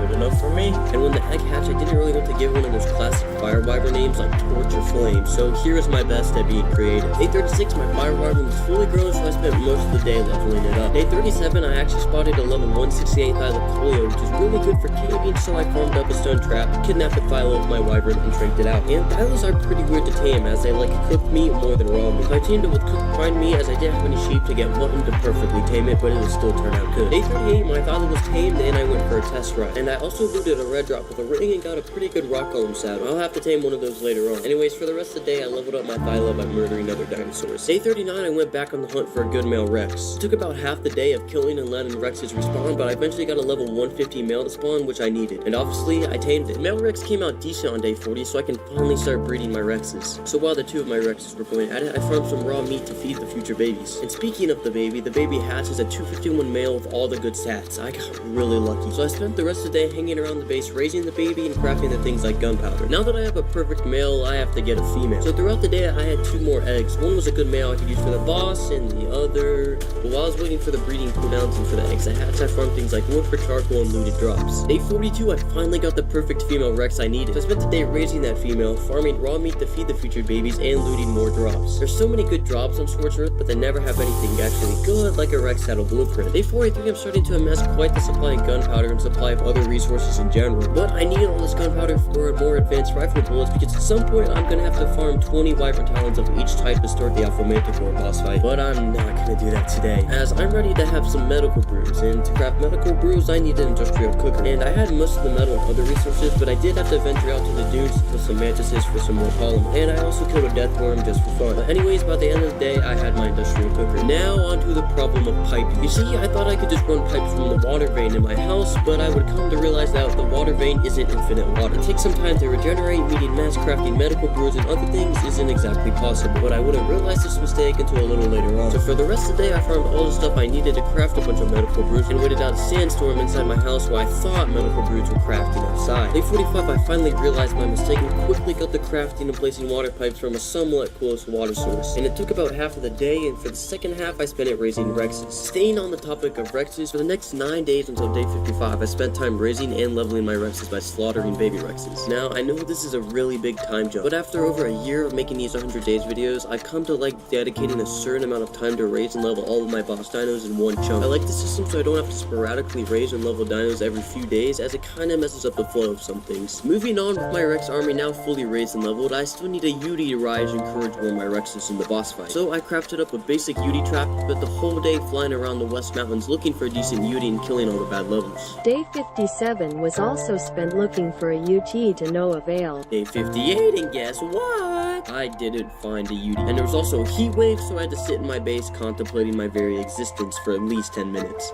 But when it was over, I said screw the Yudi and took my Thyla to the church cave to get one of the only 3 artifacts on this map. Seriously, Wildcard must have been feeling extra lazy when making this map, because why is there only 3 artifacts? The island had like 10. Like, only having 3 artifacts is kind of a joke. I'm pretty sure Aberration only has 3 artifacts, but those ones are at least in like somewhat cool and challenging caves. Anyways, day 59, I got the artifact in the church cave and artifact in the central cave, I think it's called that. I don't know, and neither do I care. And day 60, I got the artifact out in the mountain. And look at that, in basically 2 arc days, I got all the artifacts on the map. And I don't even know their names, they're that forgettable. That's what she said. Most of day 61 was spent farming metal, but I also crafted some more gunpowder and some more advanced rifle bullets. Pretty soon I'm gonna eliminate the local wyvern population, but that won't happen today because today I'm circling the map looking for loot crates. I believe at most 2 loot crates can spawn out in the dunes, which are supposed to have even better loot drops than normal supply drops, but after spending the whole day flying around just to get one loot crate with absolute dookie inside, I'm not convinced. Day 63 and I'm feeling violent, so I thought it was good as time as any to travel back out to the Wyvern Scar and begin what only can be described as the Great Wyvern Culling of 2022.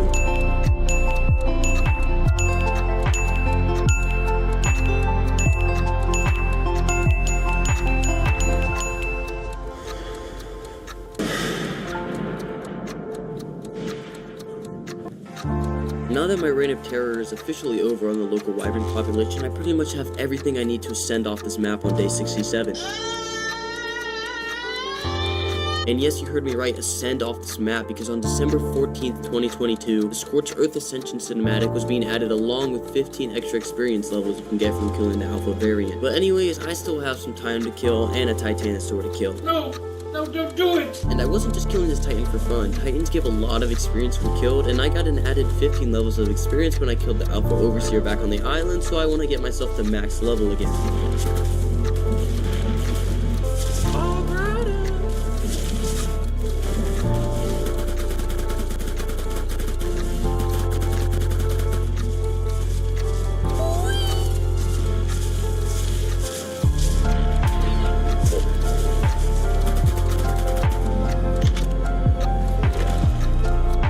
Mass murdering wyverns a few days ago, I also picked up some decent wyvern eggs of each variant. I don't really need any more wyverns, but I might as well hatch them. And I named the lightning wyvern Jupiter as a nod to Zanny Zebra's 100 Days in Scorched Earth video. He will be missed. He isn't dead, at least I don't think, he just doesn't upload anymore. And I named the other 2 wyverns after space stuff as well. Day 69, I returned in search of finding a good Yudi, and after only like 2 minutes, I found a level 168, and that's good enough for me. So I quickly built a trap and knocked out the Yudi, and then pulled quite possibly one of the most bobbiest moves of all time.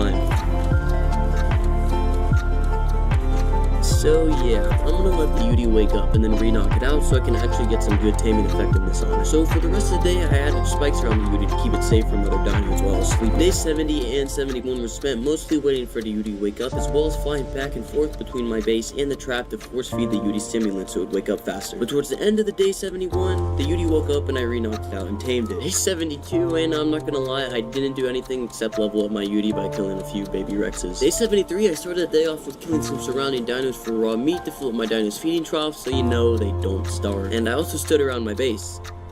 Yeah, I've been doing that a lot lately. You know what? I'm gonna tame the rock.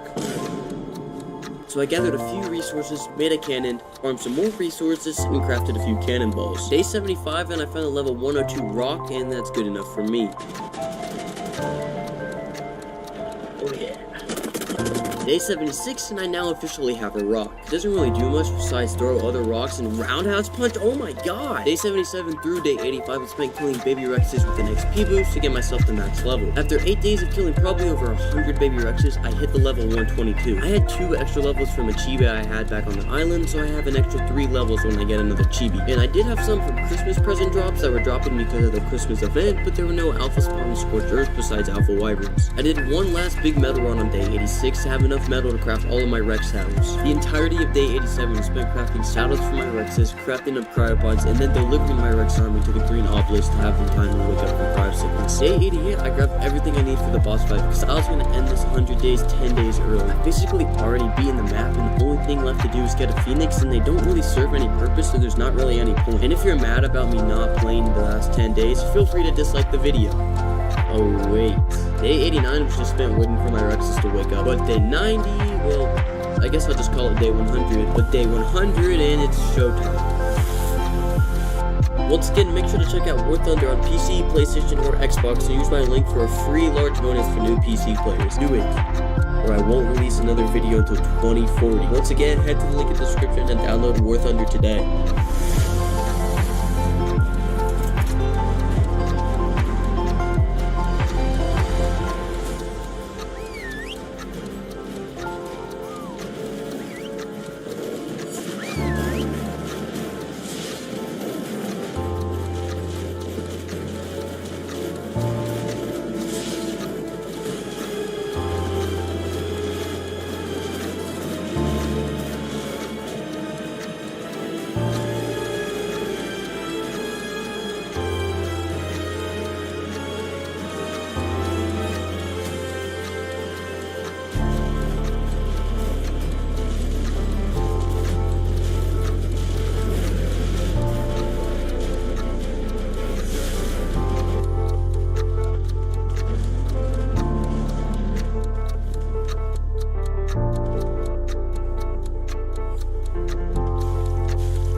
Possibly the most boring boss fight of all time.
Day 1 on Aberration, or Day 301 in my 10-part series to beat all ARK story maps in 1,000 in-game days. So make sure to go watch the previous 3 videos multiple times to give me more ad revenue. Recap the series for yourself so you know what's going on. Anyways, moving on, I spawned in Fertile Lake 2, a supposed easy zone.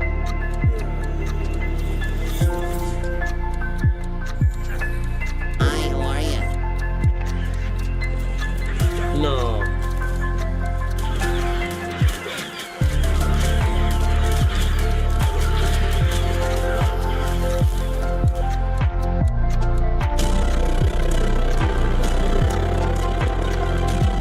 Well, let's try that again. I spawned in Fertile Lake 2 again, but this time I didn't instantly die, so already off to a better start. And I quickly got to crafting a pickaxe, hatchet, and spears to then quickly eliminate a few Lyshers and tame a bulldog, which I named Chonker. With my track record of keeping shoulder pets alive, I'm guessing there will be at least 5 different Chonkers in this video. Anyways, I killed a few more small surrounding dinos and crafted myself a set of hide armor, as this map is not blazing hot like Scorched Earth. And I also got myself some bows along with a bow and put the glowing eye skin on Chonker, so now he looks like he either has laser eyes or is on crack.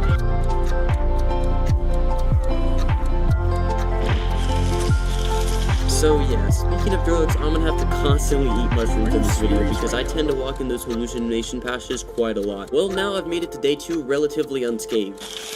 Anyway, it's time to get myself a mount, as running around on foot is just asking to get eaten by raptors again. So I managed to get myself up on a cliff and crafted myself a parachute and then jumped off to get a lay of the land. And I found myself a level 150 stego that'd be a great berry farmer and tank for me to ride on. So I decided to set up a makeshift base against a large rock wall, as well as making a stone trap to tame the stego with. And as I was making the stone trap, I spotted a pack of ravagers with the level 138 being the alpha, which I now have to tame. So I completed the trap and led the ravager inside, but I didn't have enough trank arrows at the moment because I was going to use a normal bow to knock it out because I didn't really have that much metal yet. So the rest of day 2 was spent farming narcotics for trank arrows. I had the ravager knocked out in the early morning of day 3. I then set out to look for an ovis for mutton to tame it, but I didn't find any. So I ended up just killing a diplo for prime meat, as well as gathering metal and spotting a max level stego. That is 30 points better than the 150, so yes. Anyways, the ravager tamed and I named him Green Lantern, and I also had a smithy and forge by now to craft a saddle. And now I want to tame that stego, so it's time to farm for some more narcotics. Day 4 I had all the trank arrows I needed, and I had metal tools and a crossbow, so tranking out the stego shouldn't be too bad. I trapped the stego using a few wooden billboards, and it just got done fighting a raptor before I knocked it out, so I half thought it was gonna die, but it ended up knocking out okay. But then it took the whole day to tame because it needs around 17,000 mayo berries, and I didn't put enough in its inventory, so I basically had to restart. What? Well, day 5, the stego was tamed and it was absolutely terrible, but at least I'll be able to farm some berries. But more importantly, while I was waiting for the stego to tame, I looted an immaculate purple drop. So anyways, I got my stego back to my base and farmed even more narcotics with it because you can't fly on aberration and everything can get you. So I decided I wanted a small army of dinos before I moved from my current base. And once I had enough trank arrows to probably tame another ravager or carno or just something, I ventured a little upstream, but a pack of raptors found me first.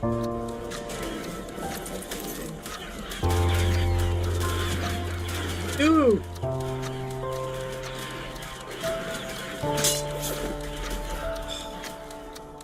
And my ravager ended up dying, but I managed to get my stuff back and my boob dog, who somehow didn't die. So for the rest of the day, I knocked out a low-level raptor, scorpion, and another ravager because any mount is better than no mount. But don't get too attached to the raptor or scorpion. What? They died almost immediately after I tamed them because I was preoccupied taming a level 120 carno, which almost definitely will keep me safe. And I also tamed another low-level raptor that was nearby. And when I returned back to my base, I made a carno saddle and healed up my carno next to one of those sus-looking plants. And after that, I pre-crafted myself a few things I could use in my new base and set off to look for a new place to live with my gang. And I know I've only been in the starter location for a few days, but there's almost no metal around. And on a map where you have to walk every dino back and forth, walking 7 miles with a full inventory of metal isn't exactly ideal. Day 7 started out with my gang murdering a rat because I wanted a few of the red gems I dug up. But I also spotted level 138 Megalosaurus I thought was stuck.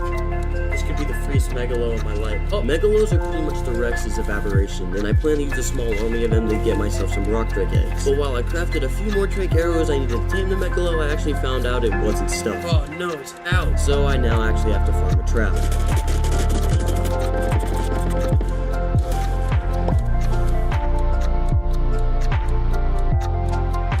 Bro went into the back rooms. Anyways, my trap is made and it's time to tame that megalo.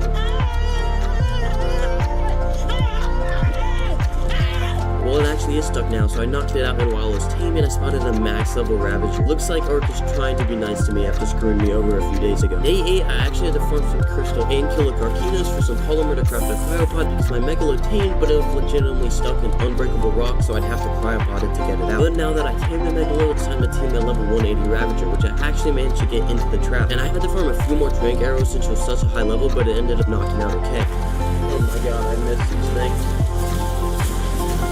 And yeah, my Megalo came out really good. The Ravager took a little bit to tame on day 9, so I went around killing a few things with my Megalo. But after it tamed, I packed up once again, and me and my now small, strong army of dinos set off into the blue zone to look for a new base location. And going off what I said earlier, how the starter base wasn't near any metal, that stands true for basically the whole green zone. The blue zone is much more dangerous, but it has a lot more resources. And maybe if I can find a semi-secluded or block off a portion of land, I should be safe. About a quarter of day 10 was spent wandering around the blue zone, but eventually I found this cliff thing on one of the large rock pillars. It only had 2 land entrances and was surrounded by water, so I thought it was a safe enough place as any to build my base. So the rest of the day was spent building the actual base. I went for a 5x5 platform on pillars because there wasn't a super flat place to build, but it didn't turn out too bad, I don't think. Day 11 started with placing campfires so I can finally have some more cooked meat. And I then started to fill my 10 refining forges with wood and metal. I got about 300 raw metal into each forge before I crafted a set of flak armor and then placed down some mortar and pestles, because it's time to refocus on taming. Day 12 and mass crafting narcotics have never been easier in the primitive stage because of the stego I've tamed. I wanted to craft trank darts to start taming stuff because I planned to craft the long neck blueprint I got from a drop a few days ago. So I also began to farm gunpowder for the rifle bullets, then turn into trank darts. And I had the long neck crafted by about midday, and I set out on my Megalo to look for a high level Ankylo tame. And I guess it's my lucky day because I found a level 174. I got the Ankylo knocked down the morning of day 13, and I put spikes around it to protect it. And while I was wandering around waiting for the Ankylo tame, I found another male Megalo level 144. And I had enough trank darts and trank arrows to knock it out, so I made another trap and then knocked it out. Then quickly after, my Ankylo tame, and later on so did the Megalo. I got my new tames back to base on day 14, and I developed a way of farming where I rode my Ankylo around farming the metal, and I had my Ravager whistle to follow me and hold the metal. And if you didn't know, Ravagers do have weight reductions on certain materials, so they're kinda like the RGs of this map. Anyways, after a few trips, I got 3 stacks of metal into each forge, and towards the end of the day, I set back out towards the green zone to look for a Doedic to tame. It took about half of day 15 for me to find a Doedic worth taming. Looking for dinos to tame right now is really slow because I have to move at snail speed running around all over the map. I cannot wait till I have a rock drake. And the Doedic wasn't that great or anything, but it'll farm me stone just fine. And well, I was making my way peacefully back to my base with my newly tamed Doedic, but then Ark remembered that it's Ark.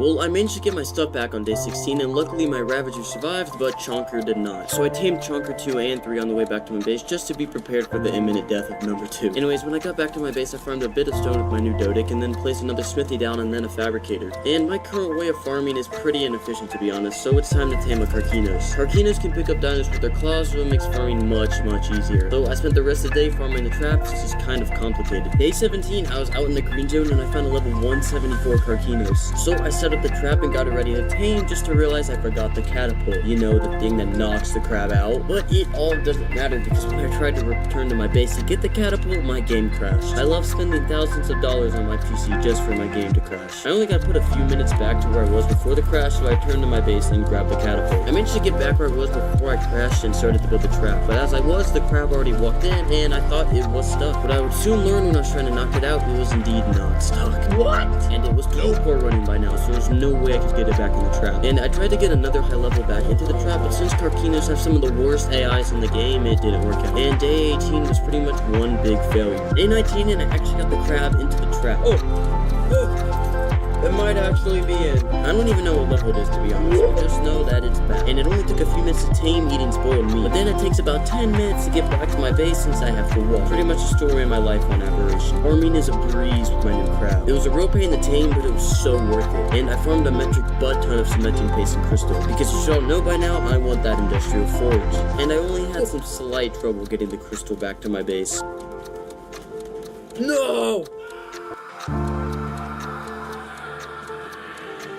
I'm getting pretty close to being able to craft an industrial forge. The only resource holding me back right now is oil. And the only way I believe you can get oil on this map, besides farming it on the surface, is by killing trilobites. So I made my way to a river in the green zone, which has a bunch of trilobites, and I slaughtered them all. It took basically the whole day, but I got more than enough oil, and some silica pearls too. Day 22, and I crafted the industrial forge. My metal production is going to be insane now, especially on this map. And after spending some time destroying the old forges and placing a new one, I did a massive stone run to craft some more stone structures. I was going to build a bottom level to my base where I was gonna hatch baby dinos. Day 23 started with me adding some stairs so I could easily move between the crafting floor and the lower hatching floor. After that, I quickly made my way across the land bridge to the mainland and killed a Carquinus for more polymer to craft an industrial grill. And after that, I made a preserving bin because I'm still too poor to craft a fridge. And to end off the day, I wanted climbing picks in case I found myself in a bad situation, so I ran out to the green zone to farm some green gems. I had a lot of charcoal from using so many wood burning forges for so long. And with charcoal and spark powder, you can craft gunpowder, which I'm gonna need a lot of to craft shotgun bullets so I can kill off a Rockwell. So I did a big flint run and began mass crafting spark powder. Moving on, I've been grinding for a while now, and I think it's time for a little adventure. Specifically an adventure into the Glowtail cave for an artifact. And the cave is pretty uneventful because it's stupid easy on the back of a megalo. I obliterated literally everything in my path, except when an Arthro broke most of my armor. It took me over half of the day to get back to my base on day 25. But I spotted an alpha Carquinus just before I walked into my base, so obviously I killed it because I needed claw to start the alpha Rockwell boss fight. And I finished the day by doing a thick metal run. The entirety of day 26 was just spent crafting behemoth gates and spike walls to completely isolate myself from the outside world. No wild dinos were getting into my base. Day 27 was all time to craft a chemistry bench to make things like crafting gunpowder much more easier. So I had to do a little bit of crafting, but by the end of the day I had my chemistry bench and a generator to be able to turn it on. I made another trip up to the Trilobite River on day 28 for some more oil. I also don't know when, but I crafted a gas collector at one point. Hey, and don't get mad at me for not showing it. You try sorting through hours of footage from multiple videos in a row. Content creation is harder than your 9 to 5. Turns out I made the gas collector on day 26.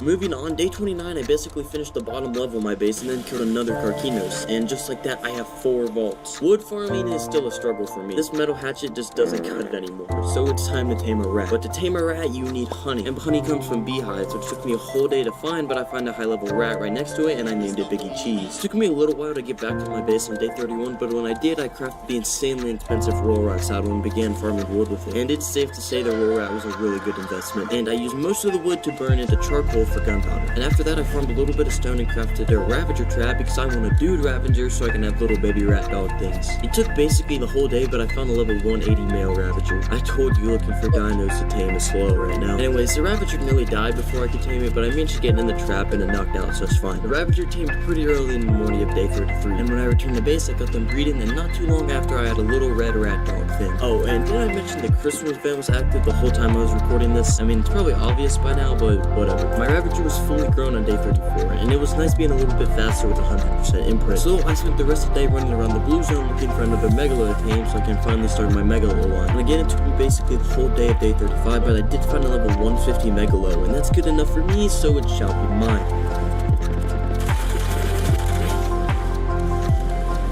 The Megalo took about half of the day to tame, so now that I have a breeding period, it's time to make some air conditioners so I can actually hatch the eggs. I placed around 10 air conditioners down and hatched the first Megalo egg, and it came out as a perfect male. And while the Megalo was growing up on day 37, I crafted and placed a turret on a pillar. I haven't really been showing it at all, but random dinos keep falling in my base and attacking my dinos. And after killing about 17 Titanoboas, I was pretty over it. But yeah, now my Megalo is fully grown, so I spent some time running around and killing everything in my path. And now that I have all the Megalos I need to start crafting hazmat gear to be able to get myself some rock drake eggs. Looks like I have to do some good old-fashioned grinding.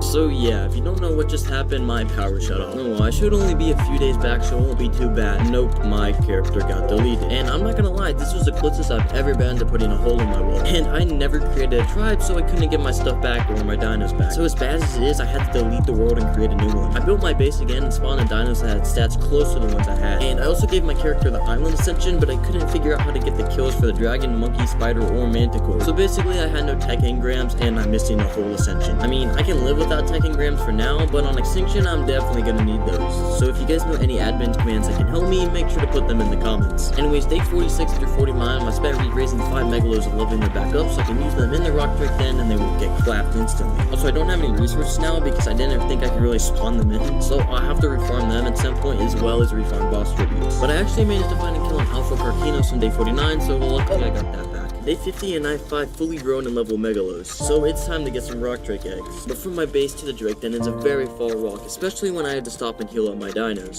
So it took the whole day just to even get to the radiation zone. Day 51, I didn't find any good Drake eggs. I didn't get any good eggs on day 52 either, but since I have 3 hazmat suits, I can basically live down here. But day 53, I got my grubby little hands on a level 102 egg. Now that's not really good or anything, but it's a high enough level where I should be able to safely come back down to the den and search for more better eggs. I got back to my base on day 54 and wanted to hatch my Drake egg, but like wyverns, Rock Drakes need almost thousands of air conditioners to consider hatching, so I had to farm some more polymer, metal, and crystal. But hey, I managed to craft a fridge and another singular air conditioner. I needed more electronics to craft air conditioners, and I didn't have any anglerfish to farm silic pearls, so I ran around killing tech diners for a little bit. And towards the end of the day, I still did not have enough air conditioners to hatch the Rock Drake egg, but no worries because I had enough to hatch the egg on day 57. And I even tried to get some nameless venom to raise it, but I couldn't get any. Anyways, the egg hatched and it had some pretty good colors, and I spent the rest of the day at my base to make sure I could get the imprint. Day 58, I'm gonna be honest, I had no idea what I was doing. I was just wandering around on my Megalo and I got red gems. Guess I was probably out looking for red gems and I would make a Rock Drake saddle.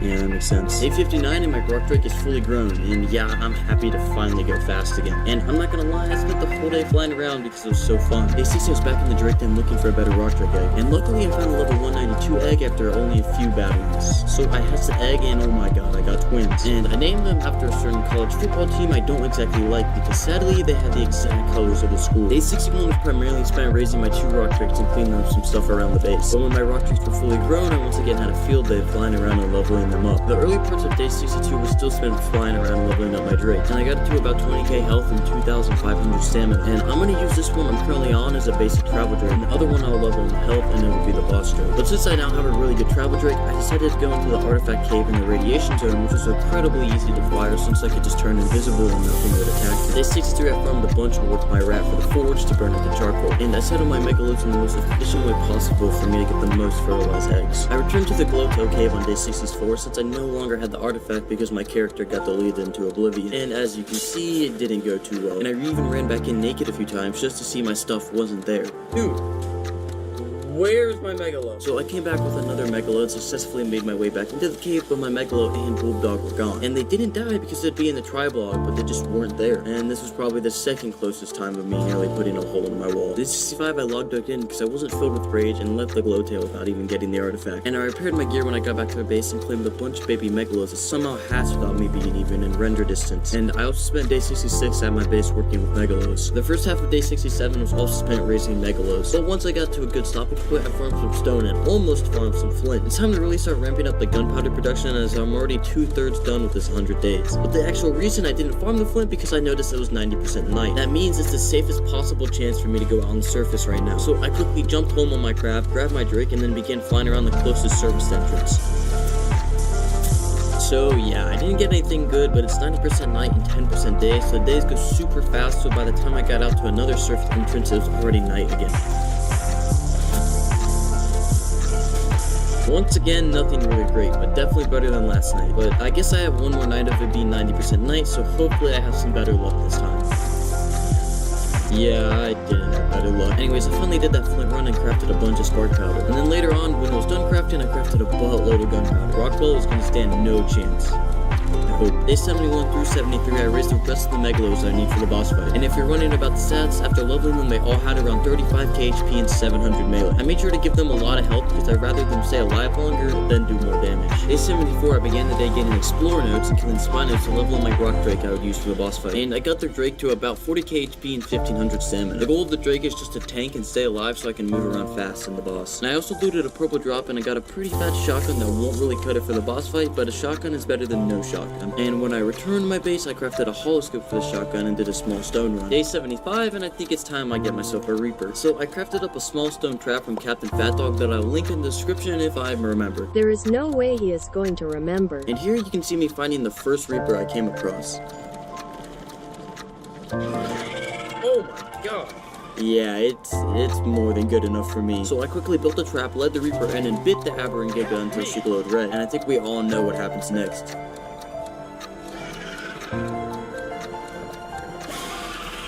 Luckily, killing the Reaper got all the XP I need to get an extra 75 levels on the baby. So I quickly built a small stone shack to give birth to the Reaper and then let it eat me. And it was green and orange, so obviously I named it Carrot. I then proceeded to spend the day raising Carrot, and when he was fully grown, I ran up and down the green zone massacring Spinos for levels. Day 77, I got back to my base from killing Spinos, and Carrot was kind of overpowered. I love boosted single player stats. But moving on, it's 90% night cycle again, so the next 3 days were dedicated to looting drops on the surface, and I got much better loot this time.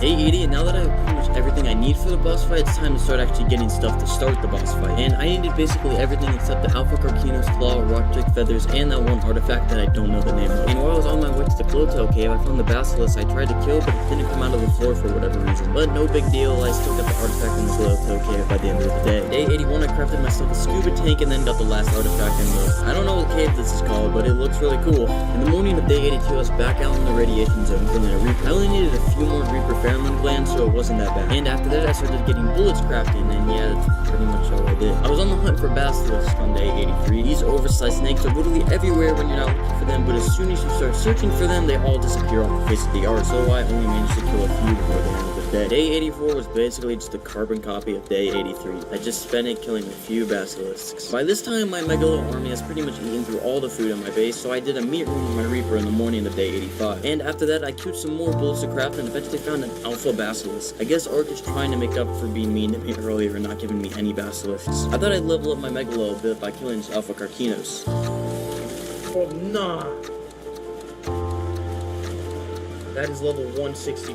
But yeah, I don't think I could kill that with just one Megalo. And in the night of day 86, I started looking for an Alpha Reaper back on the surface, but I didn't find any sign of one. Well, after doing a Dino Wave on day 87, yes, I'm allowed to do those, I found one. And with 2 Mate boosted Megalos, it died really fast. Hopefully just like Rockwell will. So I think I have all the boss tributes I need now besides Nameless Venom, which I'll get before the boss. So yeah, now it's time to just start preparing my gear. I got some red gems and crafted another gas collector so I can repair my Hazbat, and for the next few days, I always had bullets crafting, so don't be surprised when I face Rockwell with 17,000 bullets. Just kidding, I'll only have like 1,700, which is still a lot. Day 89, eating a sub from Pet Station. Well, day 90, I was actually productive. I added piping from the water below and an industrial cooker to make some medical brews. I'm actually really surprised I made it this long without having medical brews. Usually if I don't have them by day 50, I'm like this. Day 91, I farmed flint for spark powder for more gunpowder. Then farmed berries for more medical brews, crafted Megalo cells, and crafted cryoplots to safely get my Megalos down to the terminal. Day 92 was super boring. I had to saddle up all my Megalos and then sit at one of those plants all day waiting for them to heal. But if Aberration didn't have these plants, I don't think my dinos could get the full HP before day 100. I spent the next 2 days throwing out my Megalos out of their cryopod at the terminal. I didn't want to cross with them because I honestly didn't know how long they would take to wake up, so I decided to play it safe. And I also put all the tributes I had into the terminal, which I would soon learn to be a big mistake. Day 95, and time for that mistake. When I went back up to my base to grab the last few Megalos and everything I needed for the boss, my items despawned into the terminal. I'm guessing it's the same glitch that happened to my Megalo and Bulldog like 20 days ago. Wildcard, please fix this. Aberration's my favorite map, but I haven't exactly had a good time during these 100 days. Especially since my character got deleted, and now I only have the island ascension. Anyways, now that I'm done ranting, I had to summon all my tributes back in. Day 96. Okay. Day 97, I farmed all the Nameless Venom I need to start the boss, and more for my Rock Drake since they heal health when you force feed it to them. But anyways, I'm starting this boss now. I basically beaten this map, and I'm worried if I spend another day here, my whole world will get deleted because of the way it's been going for me lately.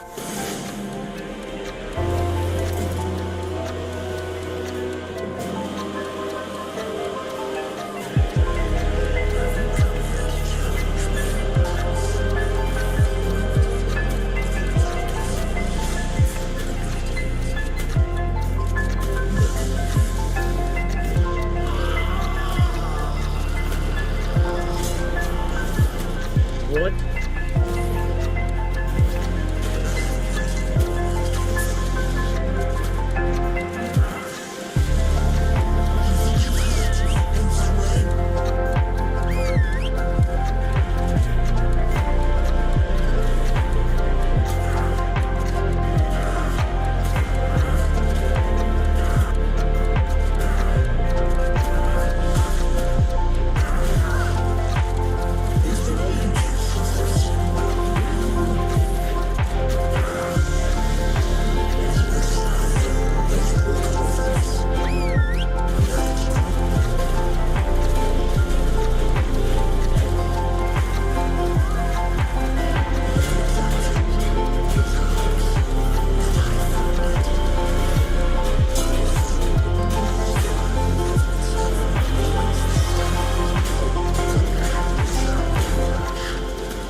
I'm finally on Extinction after beating the Island, Scorched Earth, and Aberration, and it's currently day 1 or day 401 on my 1,000-day journey to beat all 6 Ark story maps in 1,000 in-game days. But if I want to defeat the Alpha King Titan in only 200 days I'm going to spend on this map, I don't have any time to waste. So I quickly got to gathering some nearby resources to craft a stone pickaxe, and then use that stone pickaxe to craft a stone hatchet. And by now you guys might be like, Grant, your game looks really good right now. Did you get a new PC? I got a new PC, and an OSC just fell out of the sky over there. Well, I can't defend one of those for loot anytime soon, but I can smack these tables for crystal to make a spyglass. And while taming this low level horse I just found, I'll tell you about my new rig. It has an i9 13900K and an RTX 4090. And for those of you who aren't PC nerds, it's basically top of the line parts, so I can now run Ark in 4K, sitting around 70 FPS. In other games I'd be getting around 150 FPS, but since Ark is horribly optimized, I have to deal with it. Anyways, my horse tamed and I named it Larry. I then proceeded to run around killing some small dinos for hide and crafting myself some tools like a bow and some bolas. And also, this isn't the exact character I had back on Aberration. I don't think I can really transfer characters across computers, so I just made a new one and gave it similar stats and the boss engrams and ascensions I had. And later on I spotted a level 102 Carno that would be a really strong mount to protect me right now, so I need to set up a small base to farm up a trap for it. But as I was farming the resources to do that, Larry was killed. I even put him in a tree where I thought he'd be safe, but I guess not. Anyways, I still wanted to tame that Carno, so I spent the rest of the day farming up a stone trap while I had meat cooking in a campfire to keep me fed. And it's day 2. Jeez. Day 1 was insanely long. I'm playing 35 to 40 minute days. I don't know the exact number, but all my settings I use will be linked in the description. Anyways, I had the trap all crafted up, and I need some narcotics now to actually trank out the Carno. So I set up a Thatch Foundation in some random corner to go farm narcotics with. And while I was farming said narcotics, I spotted a level 174 PT. Oh my. And that PT is now my main priority because a near max level flyer this early in the game is game changing. So yeah, I ran over to the bird when it landed and knocked it out with like 3 trank arrows. Moving on, I killed a nearby Ovis for some mutton to tame the PT, which I named Flappy. And for the rest of the day I spent getting explore notes to level up my bird and crafted a forge to start smelting metal. Day 3 I added smithy, but more importantly I was experiencing lag spikes. This should not be happening on my new PC. And I'll put an example on screen now, and for those of you who don't see it and think I'm crazy, it's literally right there. And this would continue for a few days until I finally found somewhat of a solution after I dove deep into the trenches of my graphic card settings. Anyways, I need to actually focus on things that are happening right now. So I farmed some more metal while I have the forge smelted into ingots while I was doing other things. And by other things I mean me farming even more narcotics because there's a level 174 Ankylo literally 7 feet from my starter base. So I proceeded to trank it out while I was having lag spikes every time I turned my character more than 2 degrees. Anyways, after putting spikes around the Ankylo when it was unconscious, the rest of the day was just kind of spent mindlessly walking around. But what I was really doing is watching how to fix my lag spike problems on my other monitor. Day 4 I had the Ankylo saddle and also a decent amount of oil on electronics. Tech dinos are all over this map, so don't be surprised later on when I have mountains of the stuff. Anyways, a few minutes later the Ankylo tamed and I named it 4K Metal Farmer now,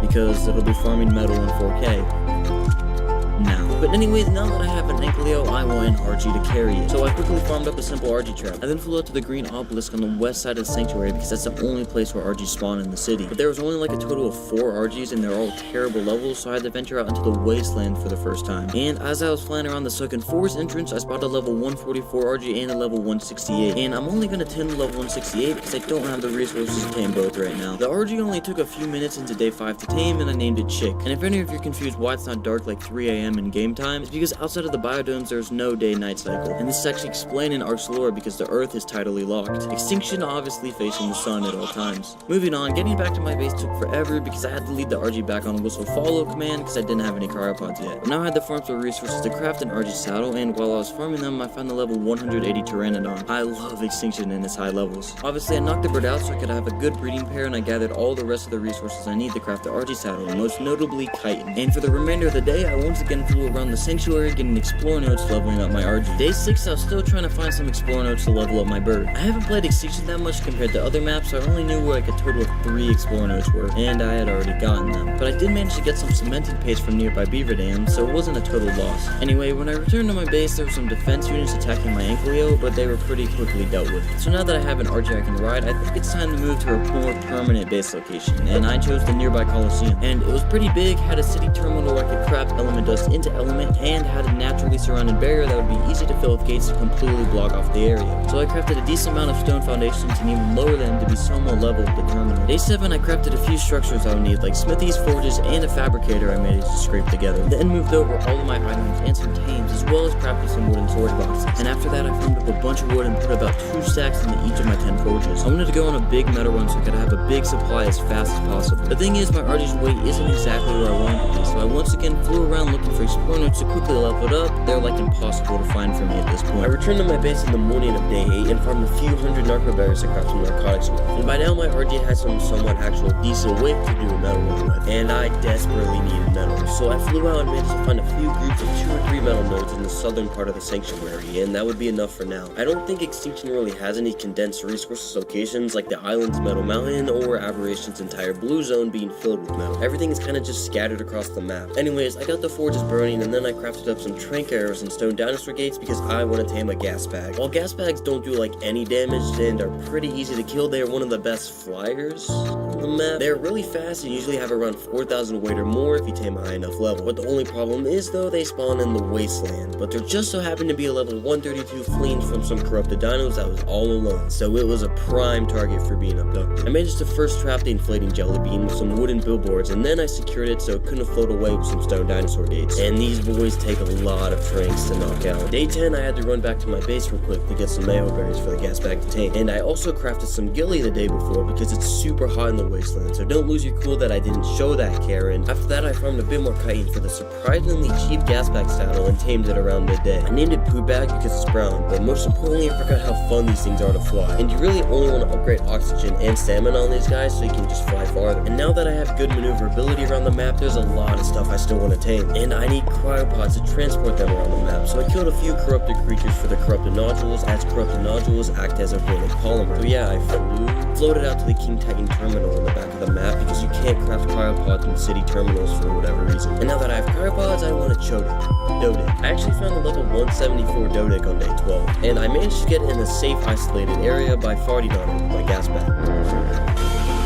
And while my future rock farmer was taming, I spotted a level 168 Volanosaur. 1, I forgot these things existed. 2, I want to tame some of them. That one especially because if you don't know, Volanosaurs are basically portable turrets that use stamina instead of bullets. Anyways, I returned to my base and crafted a Dodic saddle and a log neck because I wasn't a brokey anymore. But now that my Dodic is tamed, I want to start making some dinosaur gates I was talking about back on day 6 to protect my base. I'll come back and tame that Volanosaur in a few days. Days 13 and 14 were both spent farming and placing stone dinosaur gate frames around the perimeter of the Coliseum. By day 15, almost all of my metal was smelted and I had a bunch of charcoal. So I crafted a few mortar and pestles and did a flint run to make myself some gunpowder for bullets. I also finally bred my PTs, but I wouldn't just hatch the egg just yet because I wanted to go tame some Velociraptors. I can't decide if velos are hard or easy to tame. They move slowly so you can just block them with wooden billboards, but they're also lasering you down with needles the whole time. And I managed to find the female level 168 I found a few days prior, and it wasn't too hard to trap besides the fact that it broke my leggings in 2 seconds. The velo tamed pretty much as soon as it was day 16, and I don't know if it's good or not, but I'm not complaining. However, I want another male velo so I can have a breeding pair. And after not too long of flying around, I spotted another level 168, which I quickly trapped and tamed.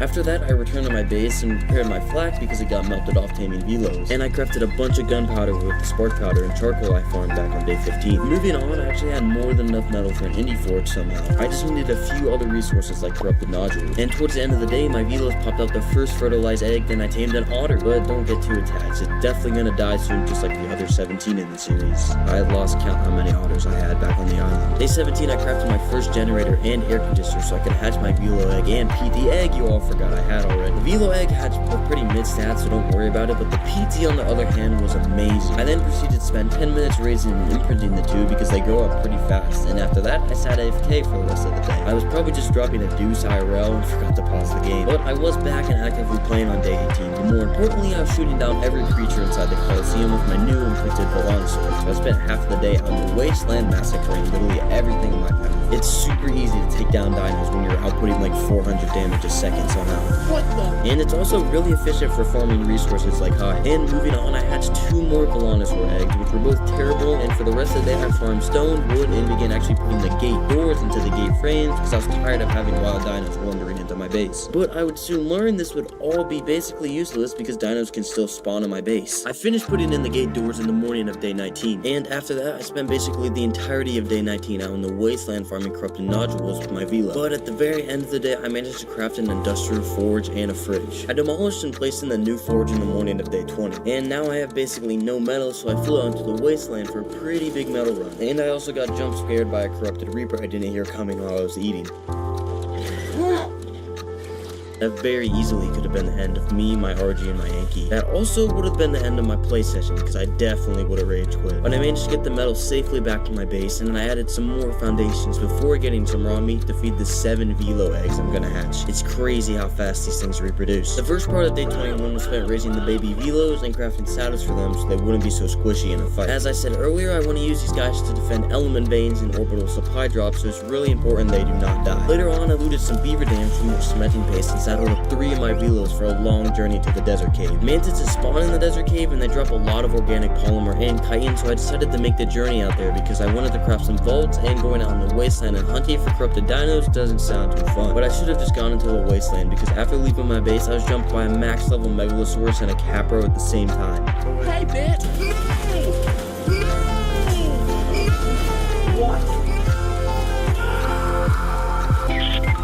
I did manage to get my stuff back right before the end of the day, but it was still traumatizing. Pretty much all of day 22 was spent walking out to the desert cave, and when I finally got there, murdering everything inside it. But I was right to think that I would get more than enough organic polymer for a while, and I'll also never have to farm chitin ever again. I got back to my base about halfway through day 23 because there was a meteor shower keeping me from traveling through the wasteland. I know I could have just grown a pair of balls, but I didn't feel like getting exploded by a meteor. Anyways, I spent like 10 minutes killing random tech dinos around the sanctuary for electronics and oil so I could craft one of the most game-breaking items of all time. But I have to get back to my base right now to craft it.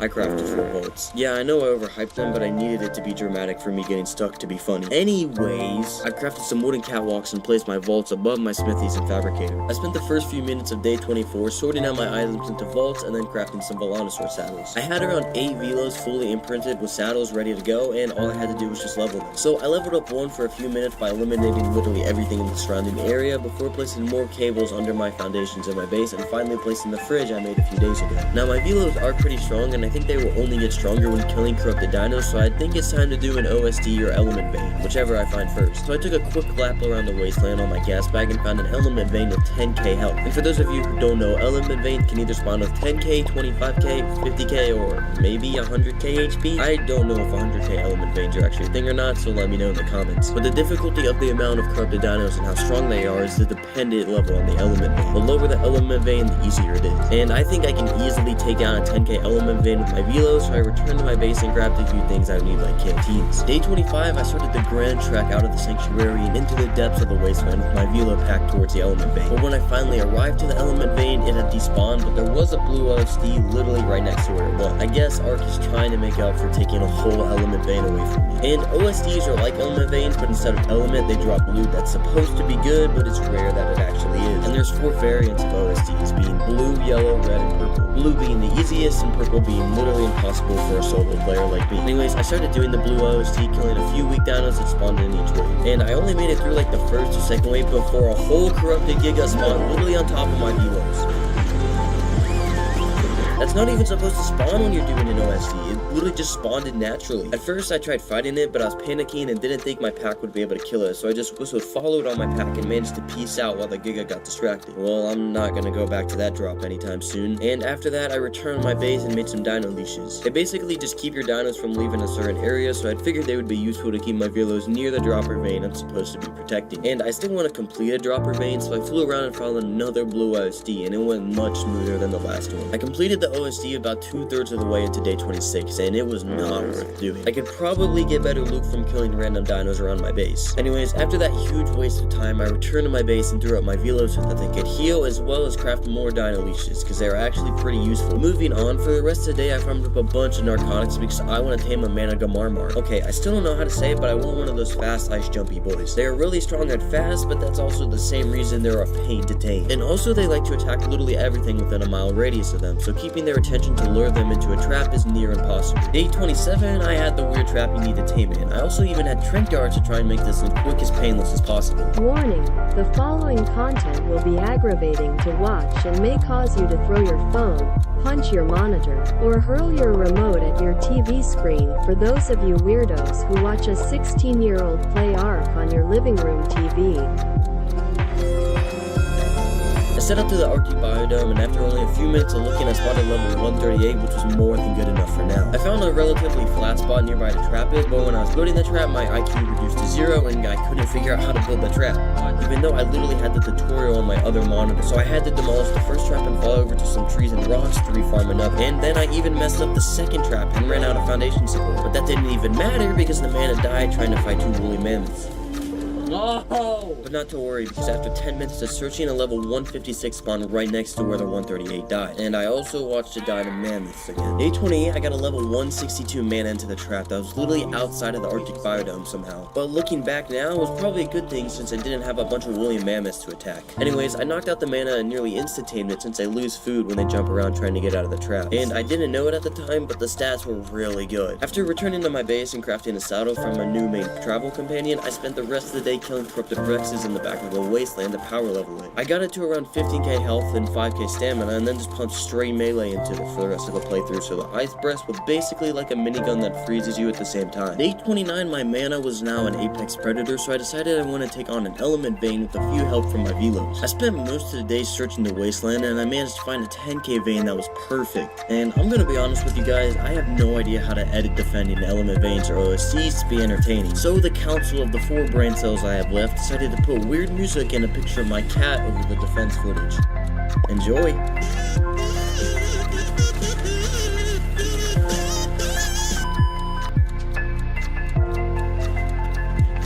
What?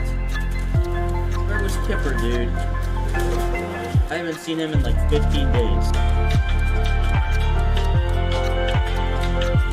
As you can see, I got around 100 element from the vein, which is okay for now, but I'm gonna need a lot more for the things I have planned. Anyways, when I returned to my base, I started crafting the element dust into element in the city terminal, and I farmed a bunch of oil and electronics for some reason, even though I want to craft a tech replicator. But speaking of tech replicator, I loaded up most of my metal and poly into my gas bag and put them in the King Titan terminal. And to end off day 30, I farmed hundreds of crystal, literally in seconds with my Ankylo. Days 31 through 34, I spent farming black pearls by killing large corrupted dinos. My god, was this horrible. I did a metal run towards the end of day 34 because I needed more metal for the replicator, but you guys need to understand. I spent hours killing random corrupted dinos just to get 1 or 2 black pearls at a time. Sometimes I didn't even get any at all. And there's only 2 ways to get black pearls on Extinction to my knowledge. You can either kill hundreds of corrupted dinos like I did, or tame gachas. But at the time, I thought it would be faster to kill dinos, but boy was I wrong.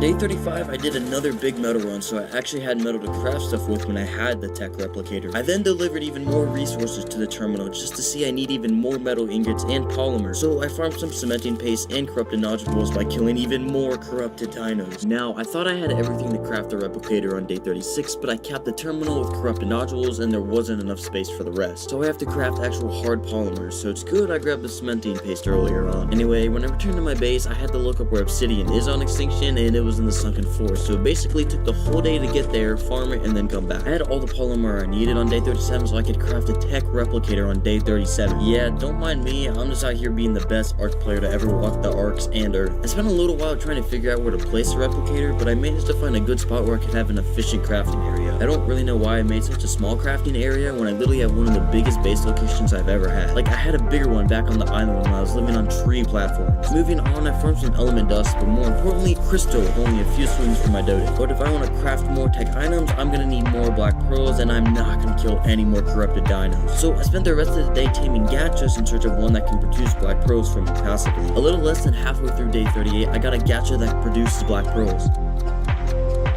Oh, yes, a pearl. I actually got one way faster than I thought I would. I only tamed like 20 gachas before this one that I just left dotted around the second forest. And I'm not gonna lie, I've never done a full playthrough of Extinction before this video, so I have no idea how gachas work. All I knew is that they ate war maps and stone. So I crafted up a bunch of war maps, but I realized I'm one of the laziest people to walk the earth, and I didn't feel like doing that anymore, so I just farmed up a bunch of stone and filled his inventory for him to start producing black pearl crystals. To defeat the King Titans, I'm gonna need to tame Titans, but I'm also gonna need an army of Gigas to do some good damage before probably they all get stomped to death. So I checked out near the Arctic biodome, but all I found was a Karkar that would magically disappear in a dino wipe. Anyway, the gacha was actually producing decent black pearl amounts, and I wouldn't have to worry about farming black pearls ever again. And later on the day, I actually spotted a yellow OSE, which was a bit harder than blue dots, but it should be doable with my mana and a few velos. So I grabbed a few of my elite soldiers and started the drop defense. It was pretty easy. The only problem was that the corrupted Paracers would take forever to die, so some of the smaller dinos would be able to attack the drop, but they never did any concerning amount of damage. I encountered my first enraged trike on day 40, and honestly, it was kind of a joke. Like, the Arthrodes were more of a threat. And here's the loot I got from the drop. Definitely a step up from the blue drop, but still meh. I then flew home and sorted out all my loot, as well as crafted a holoscope for my new shotgun I got, as well as crafted a chemistry bench. For day 40, I'd say I'm doing pretty good, and it really helps I'm playing on Fibercraft. Started day 41 by farming some wood and then expanding my stone platform. I'm gonna need to construct a hatching area soon, so better to start earlier than later. But that's boring right now, so I want to do something more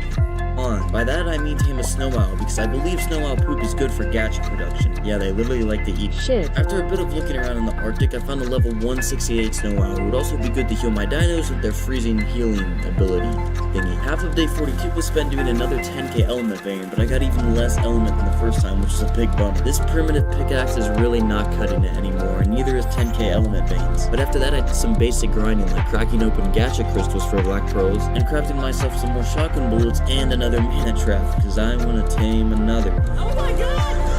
I started day 43 with farming some narcotics so I could actually knock out the mana, and I then proceeded to spend the whole day actually looking for a decent male to tame, but I didn't find one. I seriously want to fight the employee at Wildcard who made mana so hard to find and tame. But I guess the Wildcard employee is safe, because I found a level 156 where I tamed my current mana last time, and once again it's pretty easy to tame it when it's in the trap. And when I returned to my base, I got the 2 mana of doing it, because an imprinted mana is basically jumping death. But the baby was bad, so it got terminated. I looked what I needed for some dedicated storages, and they were actually pretty cheap, so I farmed some corrupted nodules and had 5 by the end of the day. I started day 45 with a pretty big metal run because I needed metal. Now, going back to my primitive pickaxe and not cutting it anymore for element veins, I figured I can tame one of the mantises in the desert cave. But to tame a mantis, you need bug repellent so they don't see you coming from a mile away. And to craft bug repellent, you need crops, so I started crafting a lot of crop plots. And I did that for the rest of the day because crop plots are one of the most annoying things to craft in the game. Day 46, I finished placing the crop plots, but I still need pipes to supply water and a toilet to actually fertilize the plants. But luckily, toilets really aren't that hard to craft, so I made one quickly as well as the pipes.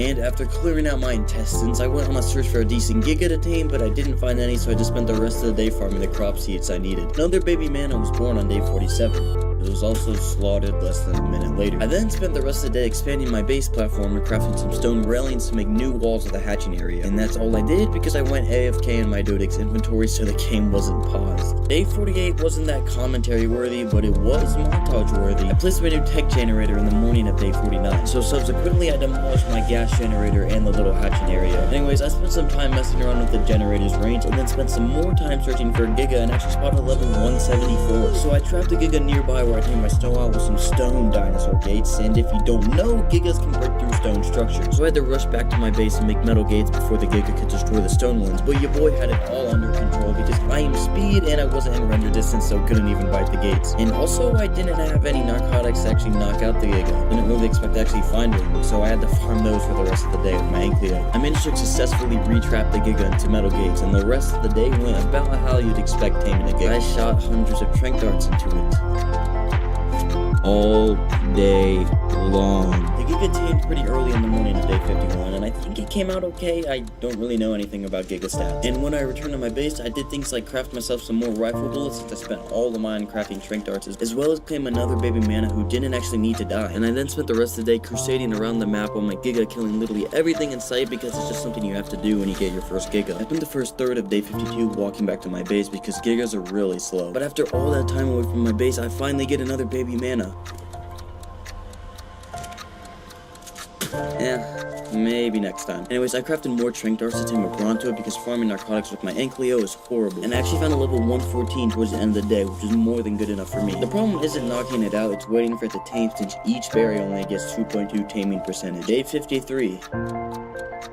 Told you this would take a while. Anyway, eventually the Bronto did tame and I wanted to make a platform saddle, but I needed more silica pearls. And I don't know any great way to get pearls on this map, but I do know you can get silicate, which I have no idea how it works. So I did go to the back of the map and got like 2 silicate, but I realized I don't need a platform saddle and I don't know how silica works, so I just went home and crafted a normal saddle. But farming narcotics with a Bronto is so much better. And after that I farmed some wood and burned it in the forge for charcoal so I can keep crafting bullets. I need more tranks to hopefully tame another male giga soon so I can start a breeding army. I plan to do the Gamma King Titan by the end of these 100 days, so I'm gonna need and start an army as soon as I can. I was back farming wood and killing babies on day 54, you know, just the usual. I want to make a lower level on my base, specifically for baby giga raising, since they grow up to be really big. I know putting a floor down wasn't really that necessary, but it's kind of just nice to have, so I spent the rest of the day hitting trees, crafting darts, not finding any wild gigas to tame, stacking rocks, and making stone foundations. Day 55, I finally got a mana worth raising. It had all the good stats except the weight, which is okay. So yeah, I had to stay around my base for a little while so I could get full imprint on the mana, but I did venture to the sunken forest for some cementing paste just for general use. Pretty much the entirety of day 56 was spent leveling up my new mana, which I named Land Dragon, because it would be landed and dragging these nuts. I also healed the mana to full health with my snow owl, and it was actually pretty efficient, which is nice. With all this wood farming, I wanted a fairy to help it go by quicker. And I have a tech replicator, and I'm still farming wood with a hatchet for some reason. I have to sort out my priorities. But luckily, not too long after of looking, I found a level 162 fairy. Once again, Extinction is blessing me with these high levels. And fairies are pretty easy to tame, except when you forget narcotics to keep them knocked out, so you have to travel halfway across the map, panicking, hoping it doesn't wake up. But they also do take a long time to tame. Fairy tamed pretty early into day 58, and I cryo-sicked it when I got back to base because, as I said earlier, I have 4 brain cells left. But it's okay, I guess, because they do wake up fast. And eventually, when I woke up, I started farming wood, and it was a really good investment. And also, one of my best investments was the gas bag. Seriously, even though these things don't reduce weight, they're the ultimate loot in wood carriers. And I managed to complete my pointless stone platform at the end of the day and craft bug repellent from the crops I started growing earlier on. Day 59, yeah.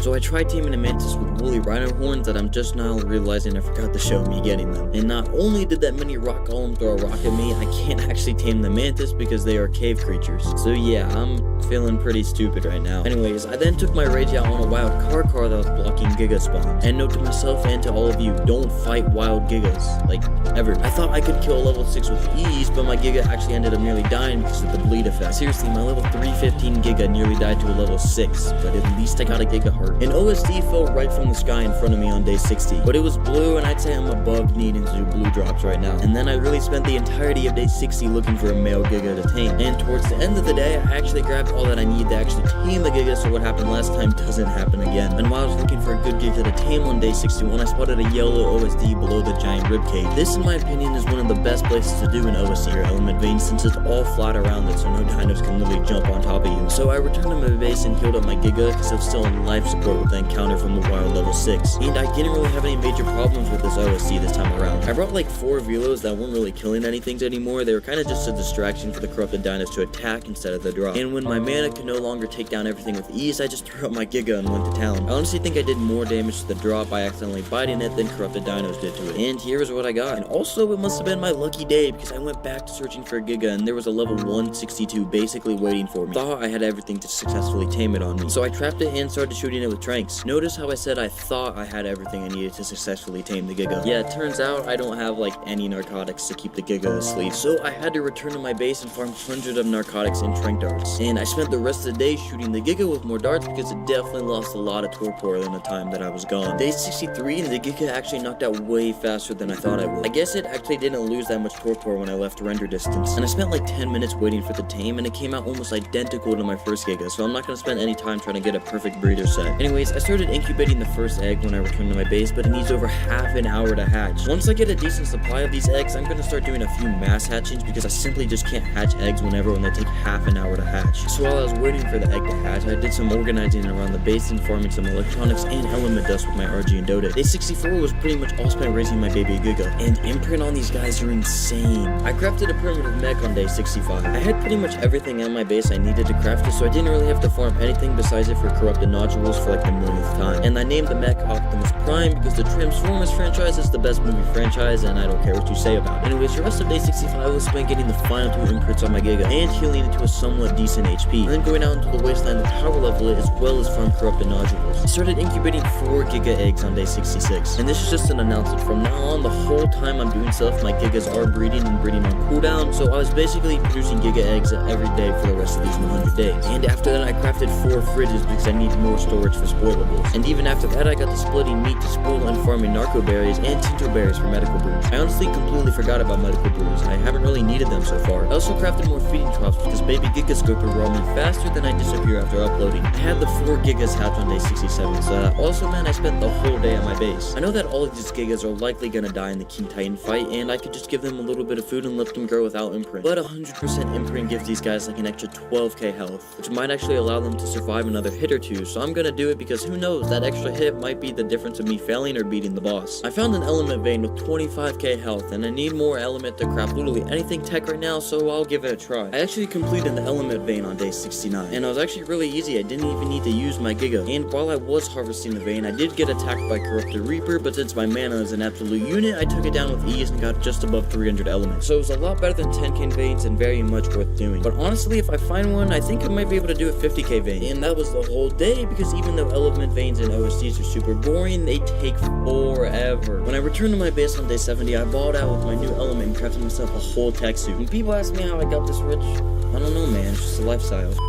Later on, I checked out the King Titan summon requirements, and yeah, that's a lot of stuff. Moving on, I started incubating 7 Giga eggs, and since the eggs took forever to incubate, I had time to do a full metal run. And while I was on said metal run, I spotted a 50k element vein, and I'm totally doing that. I probably have to destroy the little veins to protect the big one, but as long as the big one survives, that's still hundreds of elements. I did the element vein with ease on day 71, and don't worry, I picked up the Giga eggs before I did so. And as I suspected, I did have to destroy most of the little surrounding veins to protect the big one, but it was worth it because look how much element I got. And I even had to fire a random corrupted Giga that showed up. I'd say that's revenge friends though for the one that spawned on top of me doing my first OSD. But after returning to my base, the rest of the day was spent smacking light posts with my Dodic for crystal because literally anything tech costs hundreds of crystals to craft. I went back to farming corrupted nodules on day 72 because I want some tech drops. They have more slots for food and the food lasts longer inside of them, so it'll be a good investment. But instead of crafting them right away when I got back to my base, I demolished a part of the hatching area's railings because I want to craft more and expand it. So I expanded the railings along with crafting more air conditioners and tech drops because I'm just a baller like that. Farmed hide and raw meat on the first part of day 73 while my Giga eggs finished incubating. But when the eggs did eventually hatch, I had to spend the rest of day 73 and the entirety of day 74 and 75 raising them. Because even with my rates, Gigas take around 50 to 60 minutes to raise, which doesn't sound like a long time, but I'm on limited time here, people. I have things to do, titans to kill. I healed up one of my Gigas on day 76 and proud some velos to do a yellow OSD. And here's what I got. And besides doing these things because they're super easy with a Giga and have decent loot, my Giga also gets a lot of levels doing it, so it's just a big win all around. Now, I basically did the same exact thing on day 77, except this time I found a red drop. Now, from what I know, I should be able to successfully solo the drop with a Giga if I'm smart. Never mind, I didn't even have to be smart because my Giga does more and more damage as I level it up, and the corrupted dinos just keep dying faster and faster, so it was another walk in the park. And after getting stuck on part of the OSD that shot off, here's what I got. Yeah, I'm gonna be doing a lot more of these red drops. Like seriously, I got a good mana saddle and a mech blueprint. This loot is beautiful. I started the next day with another metal one, because if I want to keep crafting tech stuff, that mech especially, I'm gonna need mountains of the stuff. Man, what'd I do to do one big metal one on aberration right now? Anyways, after that, I kinda just sat around my base, because you gotta slow down every once in a while and really breathe it in. Boy, if you don't... Day 79, I did a red OC, and here's what I got. Okay, next day. Day 80, and the reason I'm so excited is because I'm gonna try and tame the Ice Titan today. All I need is a mech with some element, and I should be able to just harness my inner sharpshooter, and bam, the Ice Titan is mine. So I crafted another primitive mech that I need Megatron in case one of mine die. I crafted a primitive one because you don't want to do damage to the actual Titan. You just want to hit the corrupted nodes, and it doesn't matter how good your mech is against the nodes, each shot does 1 damage to it. Moving on, I cryoed up both the mechs and finished gathering the last few Theory Claws I needed to summon. All you need to summon the Ice Titan is 10 Theory Claws, 10 Spinal Sails, 100 Corrupted Hearts, and the artifact that you get in the cave. And even after that, I began making my way through the surprisingly big cave, and I didn't even reach the end by the end of the day. I got the artifact on day 81 and summoned the Titan, and it went a little like this.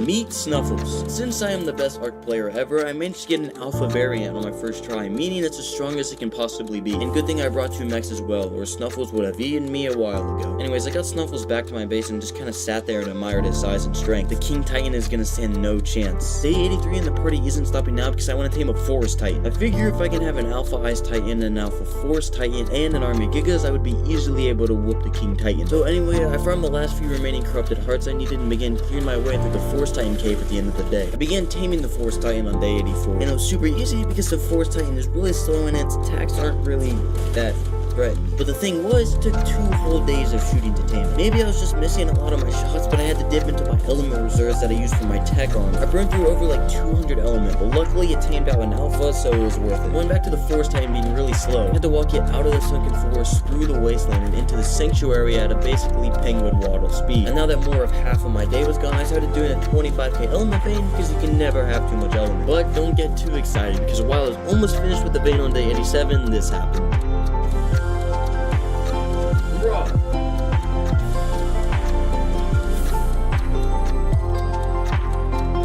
Yeah, it despawned literally in front of my eyes because apparently I was too far away from it. I feel like I wasn't even that far. Anyways, after that preposterous disappointment, I began incubating more Giga eggs for another mass hatching. I think after these Gigas would be fully grown, I would have about 20 battle Gigas, but I'm not sure because counting was never my best thing. And I also did a meat run to feed the babies and added some more wooden stairs to the hatching platform just to make it more convenient for myself. I did some berry farming in the morning of day 88 to keep my berry eating boys fed and for more medical brews. Also, look how many Giga eggs I have now, and I still have the ones incubating. And speaking of the ones I have incubating, they were starting to hatch, and I spent the rest of day 88 and the entirety of day 89 raising them as well. And I also named all my Gigas Titan Killer and then whatever number. I don't really know. I was just bored. Okay, day 90 and I have some explaining to do. So as I said earlier, I've never done a full playthrough on Extinction before this video. And for some of you experienced Ark players, you probably realized my mistake a few days ago. You need the trophy of each Titan to spawn the King Titan. And I have 2 of the Titans tamed. You're supposed to spawn the Titan and kill it, and then spawn another later on and tame it to fight the boss. So yeah, the 2 Titans I have now are basically useless and they have to die. So I can then spawn another of each Titan to kill, and then I have to spawn even another to tame. And about killing the Gamma King Titan by the end of these 100 days, yeah. I'm not sure that's gonna be possible. But moving on to stuff I actually did on day 90, I tamed the level 132 Quetzal I found. Since I need to kill all 3 Titans, a Desert Titan included, I had the idea of putting the Giga on the back of the Quetzal and just letting it bite to death. It sounds pretty dumb, but I watched one YouTube video on it from 4 years ago, so I know it has to work. But when I got the platform saddle on the Quetzal, I quickly ran into the issue of not being able to place enough structures. And it won't let you place gates on it, so this is not gonna work. So knowing that my Quetzal strategy won't work, I did a bit more research and saw that I should be able to just shoot down the Titan with my mech's gun. But something that would even make that faster is a better mech, so I farmed hundreds of corrupted nodules and corrupted hearts and crafted the ramshackle mech blueprint I had. The Mastercraft one was way too expensive, and I had to farm some of the tributes like Sarko skin, so I spent the rest of the day doing that. After gathering all the tributes I needed, I got everything I needed from my base and started making my way through the desert cave. I brought like 400 element just in case, but I don't think I'll need near that much. And the desert cave looks much shorter than the others, so I made it through by the end of the day and summoned the Desert Titan. And there was a pillar I could stand on with my mech and shoot the Titan, but it wouldn't be able to come near me. Basically, I have over 200 IQ. I killed the Titan in the morning of day 93 and got some pretty bad loot, but I got the trophy I needed, so that's all that matters. And I spent the rest of the day leveling up a Giga by doing a red LSD because I just couldn't resist. And I was also farming corrupted hearts now because I was summoning Titans left and right, and I was burning through them faster than I could passively farm them over time. And here's what I got from the LSD. I'm not excited for day 94. Today is the day I decided to sacrifice my tame Titans to the corrupted zone so I can spawn some other ones to kill. It took the whole day to get both Titans back in the zone and have their 400k health eaten down by a combination of corrupted Rexes and Gigas. And I'm not gonna lie, I was actually pretty sad. But things get worse before they get better, right? Now that my Titans were in the bellies of corrupted Gigas in the wasteland, I could spawn new ones in the kill with my Gigas and get the trophy. And I'm not gonna lie, I don't know how these boss fights will go. I had about 20 Gigas ready to go with saddles, but that's still a whole Titan they have to take down. Anyway, I decided to get the tributes for the Force Titan first, and then threw out all my Gigas at the spawn zone, and then going into the cave for the second time to summon it.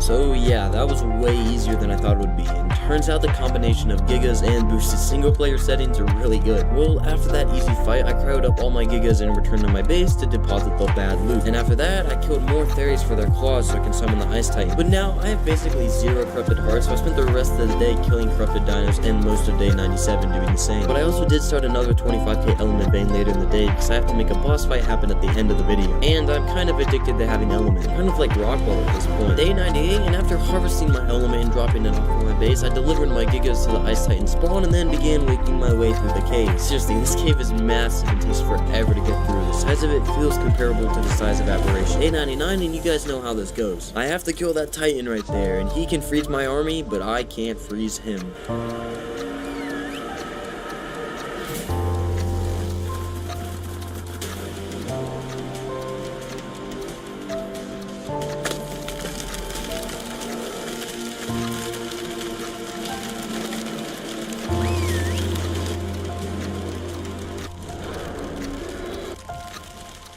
That was also way easier than I thought it would be. So I returned to my base and lined up my Gigas so they could heal, and yeah.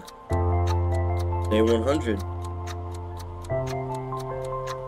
Yay. I'm back on Extinction, and I only have 100 more days to kill all 3 variants of the King Titan and ascend to the Genesis simulation. I'm starting on day 100 because I logged out basically instantly after I hit day 100 in my first 100 days. And I had just killed all 3 Titans for their trophies so I can summon the Gamma King Titan. But before I do that, I need to tame at least the Forest and Ice Titan so I don't get folded like a lawn chair. Now, taming them is pretty easy. I just have to shoot the corrupted nodes on their body a few times and boom, they're mine. But to summon them is a different story. I need 100 corrupted hearts for each Titan, and those take forever to farm. But luckily for you, you're the viewer, so you don't have to watch me spend 3 hours of my life killing corrupted dinos. Anyways, I spent days 100 through 104 massacring corrupted Spinos, Bracers, Wyverns. Basically, if it had the word corrupted in its name, it didn't have very long to live. Day 105 was a little bit different. I had just collected 300 corrupted hearts, so I can spawn in each one of the Titans if I wanted to. But to spawn in the Titans, you need a few other tributes like either sauropod vertebrates or Therizino-claws, for example. And I happen to need both of them. But I got 10 of each of them I needed in under 15 minutes because Theris can be found literally everywhere in the northwest part of the wasteland, and Brontos can be seen from half a map away. But I also spotted an element vein while I was out in the wasteland. I wasn't exactly running low on element, but I went through at least 100 element minimum when I was shooting Titans to tame them. So I proceeded to absolutely dominate any corrupted dino that came towards the vein, and boom. Look at all that element. Element for me is basically like oil for the United States, so if I find out you have even a speck of element dust, I will find you. Anyway, when I returned to my base, I crafted the element dust into element because there's no point of me just having dust. And after that, I gathered everything I need to successfully summon and tame the Forest Titan. And towards the end of the day, I began making my way through the Forest Titan cave on the back of one of my encrypted Gigas. It only took me about 5 minutes into day 107 to make my way to the summoning platform, and there he was, the copyrighted man himself.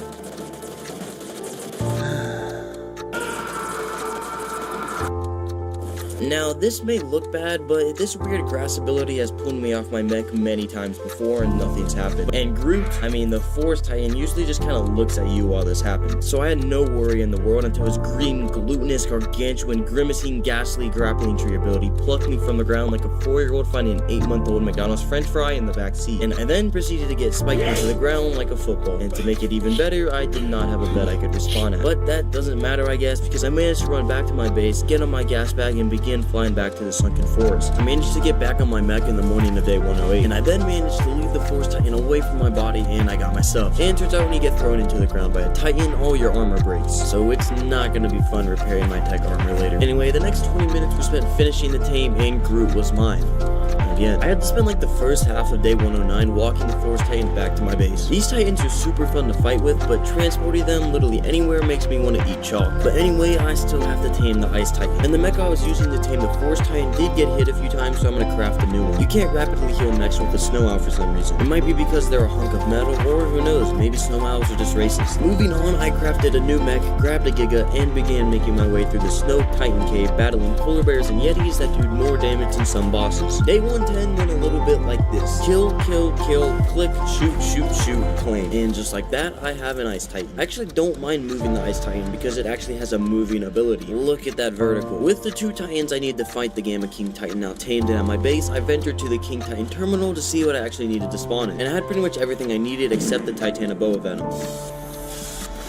Okay, I now have everything I need. But remember how I just spent all that time walking the Titans to my base? Yeah, well, I now need to walk them up to the arena. Why I didn't just get them up there when I first tamed them beats me, dude. I don't know. Granty then proceeded to spend the rest of day 111 and all of day 112 walking the Forest Titan up to the terminal while watching Kitchen Nightmares and eating Pringles. Well, day 113 wasn't that much to call home about either because I had to spend more than half of the day getting the Ice Titan to the terminal. Moving on, I have somewhere between 20 to 30 gigas I'm gonna bring to the fight to do some damage before they all inevitably get massacred. But however, I decided to do my Gigas a solid and make them saddles for all of them, so they might have 10 more seconds of life before they meet their maker. But Giga saddles are really expensive, especially when you craft a lot, so I farmed fiber and did a metal run towards the end of the day. I was finishing up crafting my Giga saddles and cryoponied them in day 114. And I just got done playing my Primal Fear 100 days before this, and I was not used to how slow the Industrial Forge was. Giga saddles need like 120 metal each to craft, and times that by 30 is way more than I can count. Anyways, after that, I threw out all my Gigas in the arena and then returned to my base to grab all the tributes I needed to summon the Gamma King Titan. I now had everything I needed for this fight, but the only thing holding me back was my Forest Titan's health. Since the Titans take so long to move, it sustained a lot of damage walking up to the Corrupted Zone to get into the arena. The Corrupted Gigas must really have a foot fetish because they tore my poor guy's feet apart. Anyway, so the rest of day 115 and all of day 116 was spent AFKing so the Forest Titan could heal up about 40,000 health. Day 117 and it's go time, baby. Now this is only the Gamma King Titan fight, so it's not exactly worthy of me putting excessively loud boss fight music over it.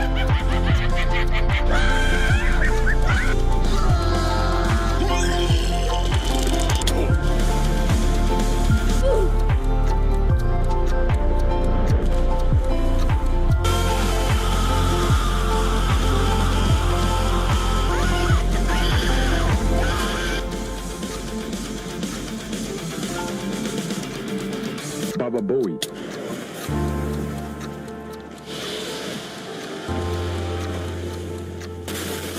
Yeah, I'm pretty sure I was supposed to go into that big circle. Screw those 5 Ascension levels. I got the Gamma King Titan head, which is all I really needed. And remember how I told you all of my Gigas would get massacred? Well, here is what remains of them. Moving on, after collecting all of my dead Giga saddles so that they could be used in the Beta King Titan fight, I returned to my base and placed the awesome flag I got from taking down the Titan. About 25 Gigas died for this. Anyway, at the end of the day, I started incubating more Giga eggs because I gotta put my army numbers back up. And for the next 5 days, I raised a bunch more baby Gigas. They were being raised like lambs to the slaughter, but their sacrifice won't be in vain unless I fail the boss. Then it'll be in vain. I started off day 123 doing a meat run because when you raise like 30 gigas at a time, your feeding troughs are basically always empty. And after that, I actually found 2 element veins right next to each other. One being a 10k vein and the other being a 25k vein. And obviously I did the 25k vein because I don't have time for those poor element veins.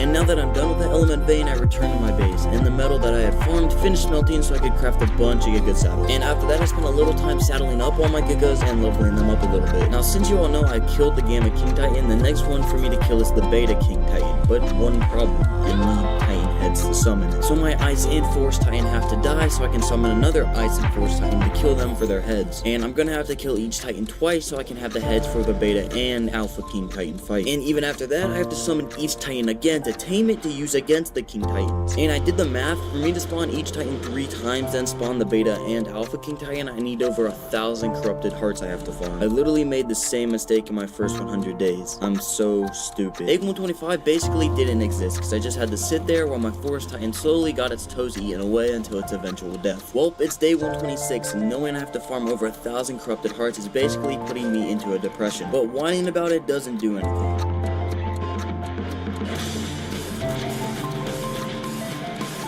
At the end of day 128, I had just over 300 corrupted hearts, so that's not terrible for only 3 days of farm. But more importantly, there was a 50k element vein. Now, if I did this element vein, I would get 1 fat stacks of elements, and 2 corrupted dinos would just literally come to me. If this isn't the most high IQ way of farming corrupted hearts, I don't know what is. After finishing the element vein on day 129, I had gotten over 500 element and only 45 corrupted hearts. So yeah, it wasn't as nearly great as I thought it would be. Anyway, day 130 and back to corrupted heart farming. Day 133 and look at that, exactly 600 corrupted hearts on the dot. And that's enough to spawn each Titan twice, so I'm gonna stop farming corrupted hearts for a while because I'm beginning to develop a self-hatred. Instead, I now get to farm tributes like Fairy Claws, Sarco Skins, and Sauropod Vertebrates. Isn't that so much better than mindlessly killing corrupted dinos for hours on end? Days 134 and 135 were spent getting said tributes. Day 136 and time to kill some Titans. Just kidding, I forgot the tributes that I need to spawn in. 1 second. Yoink. Okay, now let's kill some Titans. Well, that's 1 down and another 1 to go.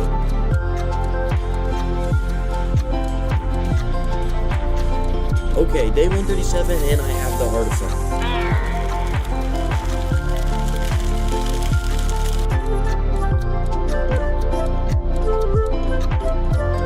My Gigas actually took some pretty significant damage in that fight, so I threw all of them out and tried to organize them a little bit so they could heal. And speaking of healing, I have a snow owl that literally has an ability to make healing quicker. So I spent the rest of day 138 and half of day 139 healing my Titan killing boys. The second half of day 139 wasn't that interesting either. I couldn't really remember where the Forest Titan cave was, so I spent like 20 minutes bouncing around the sunken forest looking for it until I finally looked up a video and found it. Day 40 and...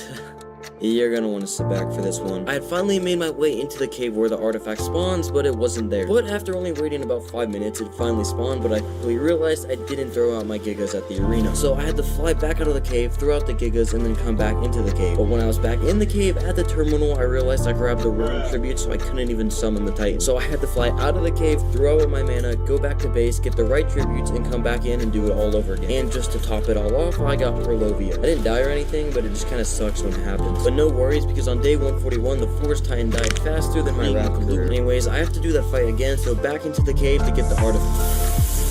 What? You know, Ark is fun most of the times, but sometimes it just sucks. Anyways, I got my stuff in the artifact and killed the second Force Titan. So all I need to do now is kill the Desert Titan twice more and kill the 2 King Titans. I got all my Gigas thrown out and organized again on day 142 to heal. And I also needed the space because I plan on hatching some more babies soon. And yeah, I know like 90% of the Gigas probably won't even damage the Alpha or Beta King Titan, but the more chances I have to do damage, the better. Anyways, instead of hatching more children, I did a metal run instead to start preparing for mass crafting more saddles. I returned from my metal run adventure in the morning of day 143, and then it was back to being a dad. Granty then proceeded to spend the next 2 days raising baby Giganotosaurus. Alright, so as you guys can probably see, my baby raising area is getting pretty small. And I'm trying to have a whole army of Gigas attack the Alpha King Titan at once, so this isn't exactly gonna cut it anymore. So basically, my plan is to build a giant platform with air conditioners underneath it so I can hatch like 100 Giga eggs at once. I won't be able to imprint any of them, but let's be realistic, they're all gonna get one shot. So prepare yourself, my friends, for the mother of all montages.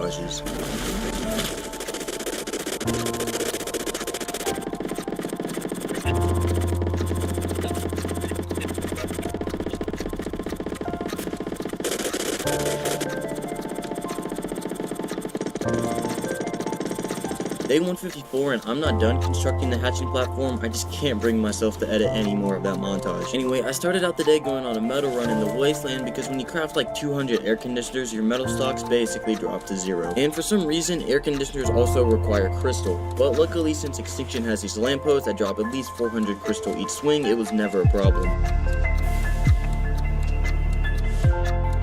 And yeah, make sure your Gigas have a saddle on it before cryopotting them so moments like this don't happen to you. After massacring the corrupted dino population for their meat, hide, and nodules, my mass hatching area was finally ready. Just kidding, I need to do another metal run because I already burned through the last one. And at this point, I think I farmed about 70% of the metal on this map, so I had to fly to the very back of the wasteland to farm it. I know I could just turn my resources respawn rate up, but honestly, I'm way too lazy to do that. Day 156 and I finally had all the air conditioners I needed. Now, if I threw down a Giga egg anywhere on this platform, it would start incubating. But my crystal reserves were pretty low now, so I did another crystal run. And after that, I remembered I still have to kill the Desert Titan twice before I wanted to tame all 3 of the Titans. So after flying through the cave and grabbing the artifact, I summoned this little loaf that is a Titan. I say this because on day 157, literally look how I'm killing it. I'm literally killing it and watching this hour-long video of a chip spinning in circles. Yeah, I know I'm cheesing it because the Titan can't come over here, but like, bruh, even if I was over there, it didn't have any harmful attacks. Anyways, after I killed the first Titan, I made my way back into the cave, but I had to wait like 10 minutes for the artifact to respawn, so I wasn't able to finish killing the second Titan by the end of the day. Day 158, and after mindlessly clicking for a few more minutes, the Titan was dead, and so was my will to live. Anyway, it turns out I lied because I proceeded to craft another 40 air conditioners for the hatching area. But now I'm done, I swear. And it's now time to start laying out these eggs. Holy shit, that's a lot of eggs. This was a mistake. This was a mistake. There's so many babies. I need more meat. I need more meat. They're eating all of it. The baby Gigas were finally under control on day 161. But I now have to farm 300 corrupted hearts so I can summon all 3 Titans and tame them.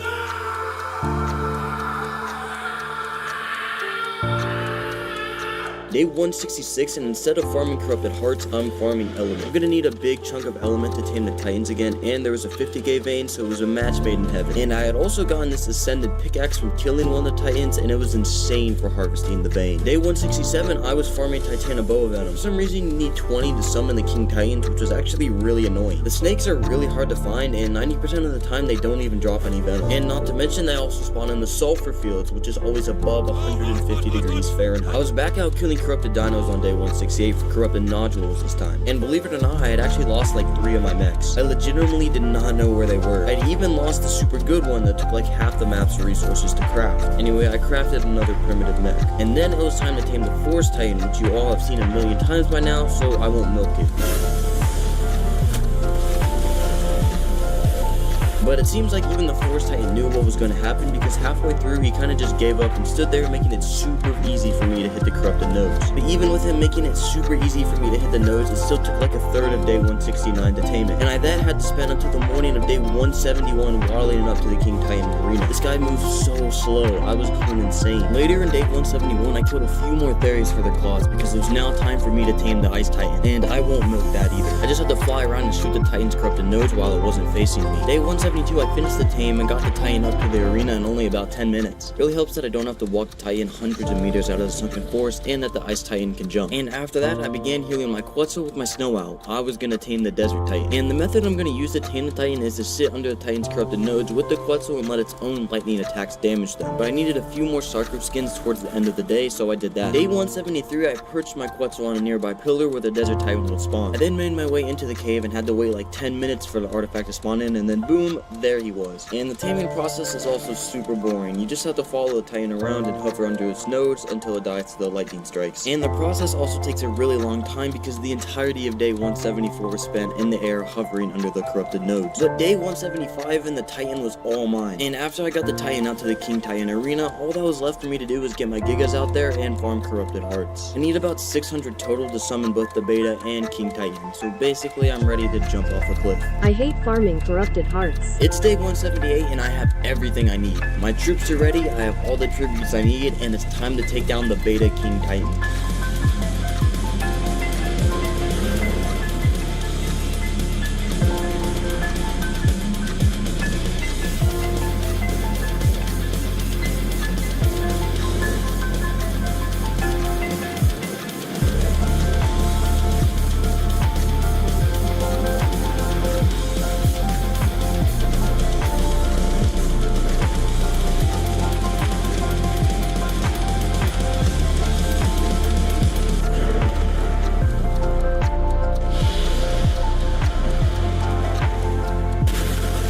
Well, that didn't go exactly how I planned it, but I still managed to beat the Titan. And yes, before you comment how my Ice Titan was doing so much damage, I do have single player settings on, and I've been using these same settings the whole series. I didn't change anything for the fight to be easier. And I also did remember to go into the Ascension portal, so I did get the plus 10 level. Day 179, I spawned back in and flew my gas bag over to the arena to collect all the loot. I won't really be using any of this because I pretty much already have the best stuff in the game, except the Mega Mech spawner. I will be using that because it was in the thumbnail and I don't clickbait. Anyways, after that, I got the saddles of all my dead Gigas in return to my base. And then I crafted some more saddles for the Gigas that I'll be using in the Alpha King Titan fight. Okay, day 180 through 182, I farmed the last 3 corrupted hearts I'll ever have to farm to summon the Alpha King Titan. I started off day 183 doing a metal run in the sulfur fields because, as I said earlier, I farmed basically all the metal in the wasteland. And crafting over 100 Giga saddles really eats through your metal supply. And after that, I began putting the crafted saddles onto my Gigas and cryopotting them for them to be transported to the arena. Day 184, I was up at the arena organizing the Titans and throwing out around 30 of my Gigas. And after that, I came back to my base and farmed a bunch of fiber because I basically managed to eat through all of my stuff. Now, I'm just gonna jump to day 190 because I basically did the same thing for the next 6 days. It was a combination of crafting saddles and throwing out my Gigas at the arena. Okay, so once again, I decided to stop at day 90 because there isn't really anything for me to do. I've beaten the map and I have the right to reserve those 10 days in case I need them on another map. So I now have 20 spare days since I also did this in my Scorched Earth video. But now, my friends, it's time for the final battle to get me off Earth and into the Genesis simulation. Me versus the Alpha King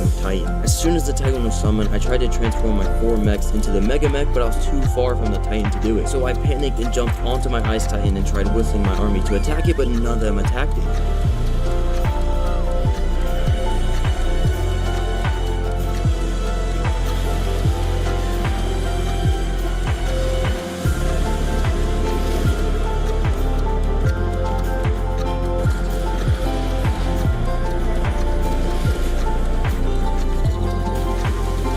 After taking a few hits on the Ice Titan, I returned to where my mechs were, where I can now transform into the Mega Mech. And I managed to get a few good hits in until I got dismounted.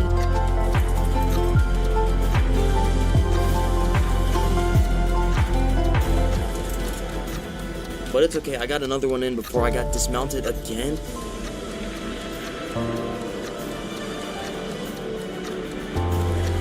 I kept getting dismounted over and over again, but the Titan was quickly dying, until suddenly none of my creatures or even my Mega Mech was able to do any damage to it.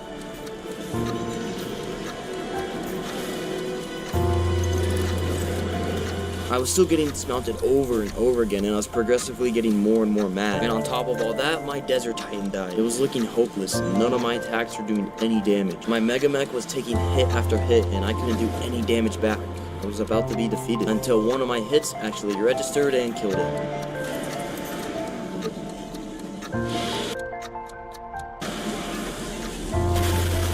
This game has caused me more stress than I've experienced in my entire life combined, but at least we get to watch this cool cutscene together.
rest of the infection, well, Arcs can take it from you.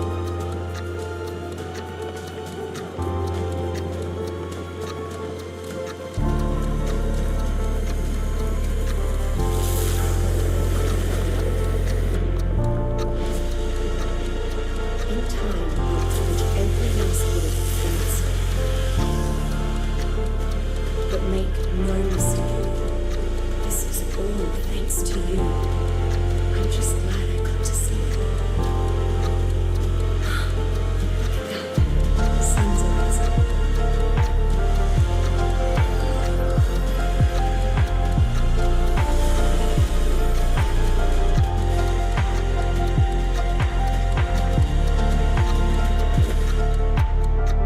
After killing the Alpha King Titan on Extinction, I am now in the Genesis simulation, and I have to kill the Alpha Master Controller within 200 days. Day 1, I spawned in an HLNA was already making me want to jump off a cliff. But besides that, I had all my stuff from my Extinction 100 Days videos. So now that I have all this free stuff, just kidding, I threw it all on the ground, don't worry, I don't cheat that much. Anyway, I had chosen the bog to spawn in because it's the easiest out of the 5 biomes. But just letting you all know, none of the biomes are easy, and you will see examples of this very soon. Anyways, after crafting my first pickaxe, hatchet, and bow and arrow, I teleported myself to the bog northeast because it was right next to Dodo basketball, which is exactly what it sounds like. You throw dodos into a basketball hoop. It's amazing. And it's probably the easiest of all the missions in Genesis, so that's why you get next to nothing when you complete it. And it's so easy, I did it on Gamma, then went straight to Alpha difficulty and beat it with plenty of time to spare. But the reason I even bothered to do Dodo basketball is because it gives you a few hexagons that can be used to buy resources from HLNA that are difficult to get when you're first starting out like Hyde. So after only 10 minutes of playing, I had some pretty decent gear. And after that, I proceeded to get attacked by a Capro, but since I'm the best Arc player to ever live, and I have over 500 health, I managed to kill it. Moving on, I got a campfire going for some quick food before exploring and finding a little plateau with some metal that'll make my temporary home, because being on the floor of the bog is basically instant death. And as day 1 came to a close, I placed a forge, mortar and pestle, and smithy, and got my first metal tools. I began day 2 by farming narco berries, metal, and crafting a crossbow because I wanted to tame a frog. These little buffaloes are pretty easy to tame. They have a cheap saddle, are pretty decent to travel on, and they are everywhere in the bog, so it was the obvious choice. And after farming up a stone trap, I found a level 162 not far from my base and made him mine. His name is Kermit, and we're gonna conquer the world together. And after Kermit tamed, I was leading him back to my base when I was picked up by a Capro without consent. I had to kill him for his crimes. Later on, I now had a full set of flak armor, and Kermit had a saddle, and I forgot how fun these frogs are to bounce around on. And I then made 2 more forges to speed up metal production, and I kept getting attacked by insect swarms. These things are so annoying, and I'm gonna have major beef with them later. And after killing another rogue insect swarm, I tamed a raptor in honor of the raptor man himself, Rampy. Moving on, a thought occurred to me.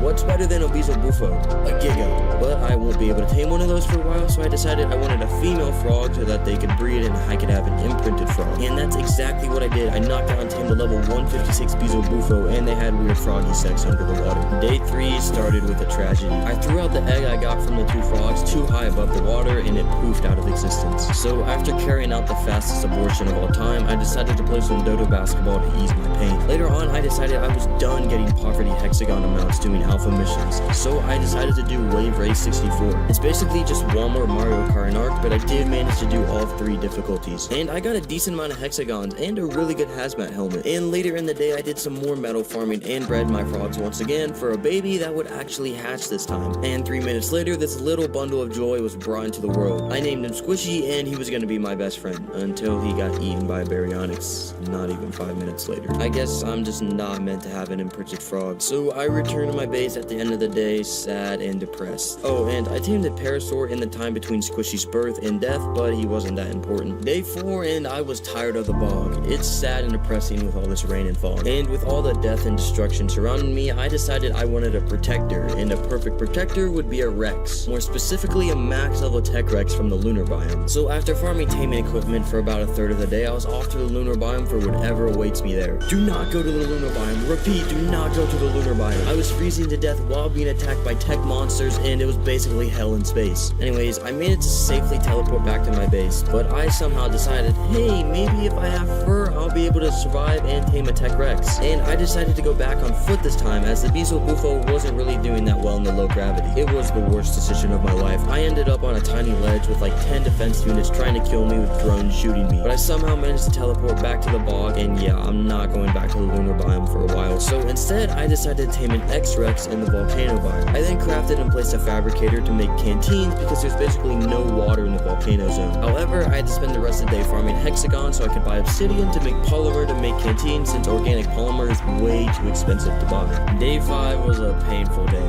I found a max level X-Rex being a level 180, and thinking this was going to be the easiest Rex taming of my life, I set up my stone gateway trap before a rogue Magmasaur decided I no longer have the right to live. But since I'm a pro, I managed to avoid all the fireballs. And I even managed to get the Rex into the trap before the Magmasaur gave me a huge middle finger by directly hitting my trap, setting the Rex free. After that low blow from the Magmasaur, I made and placed another trap a little bit down the hill and managed to even trap the Rex in it. However, after only putting a few trank arrows into it, my chat quickly informed me that I wouldn't have enough arrows to knock it out. And yes, you heard that right, I streamed a large part of this 100 days on my YouTube channel, so make sure to subscribe so you can see me suffer live. Anyway, I teleported back to the bog and went through the mind-numbing process of crafting narcotics and turning them into trank arrows. And then I was back in the volcano biome and the grand shooting montage began.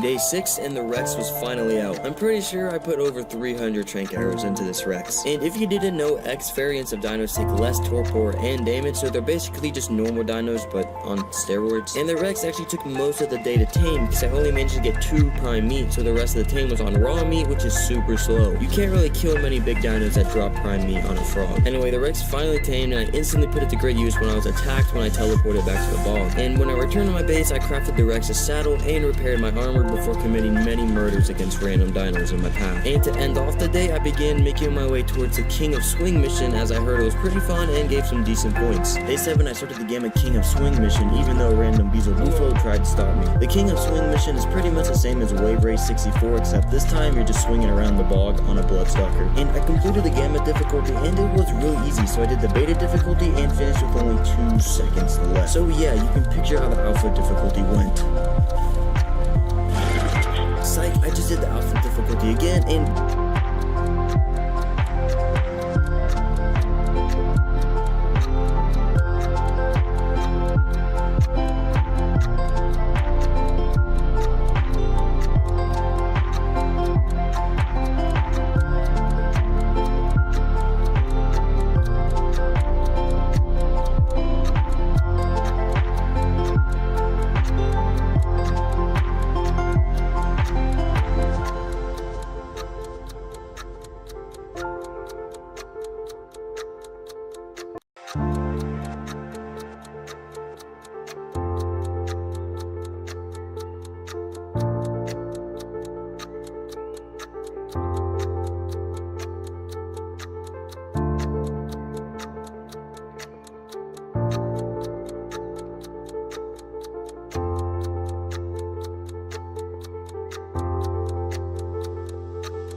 you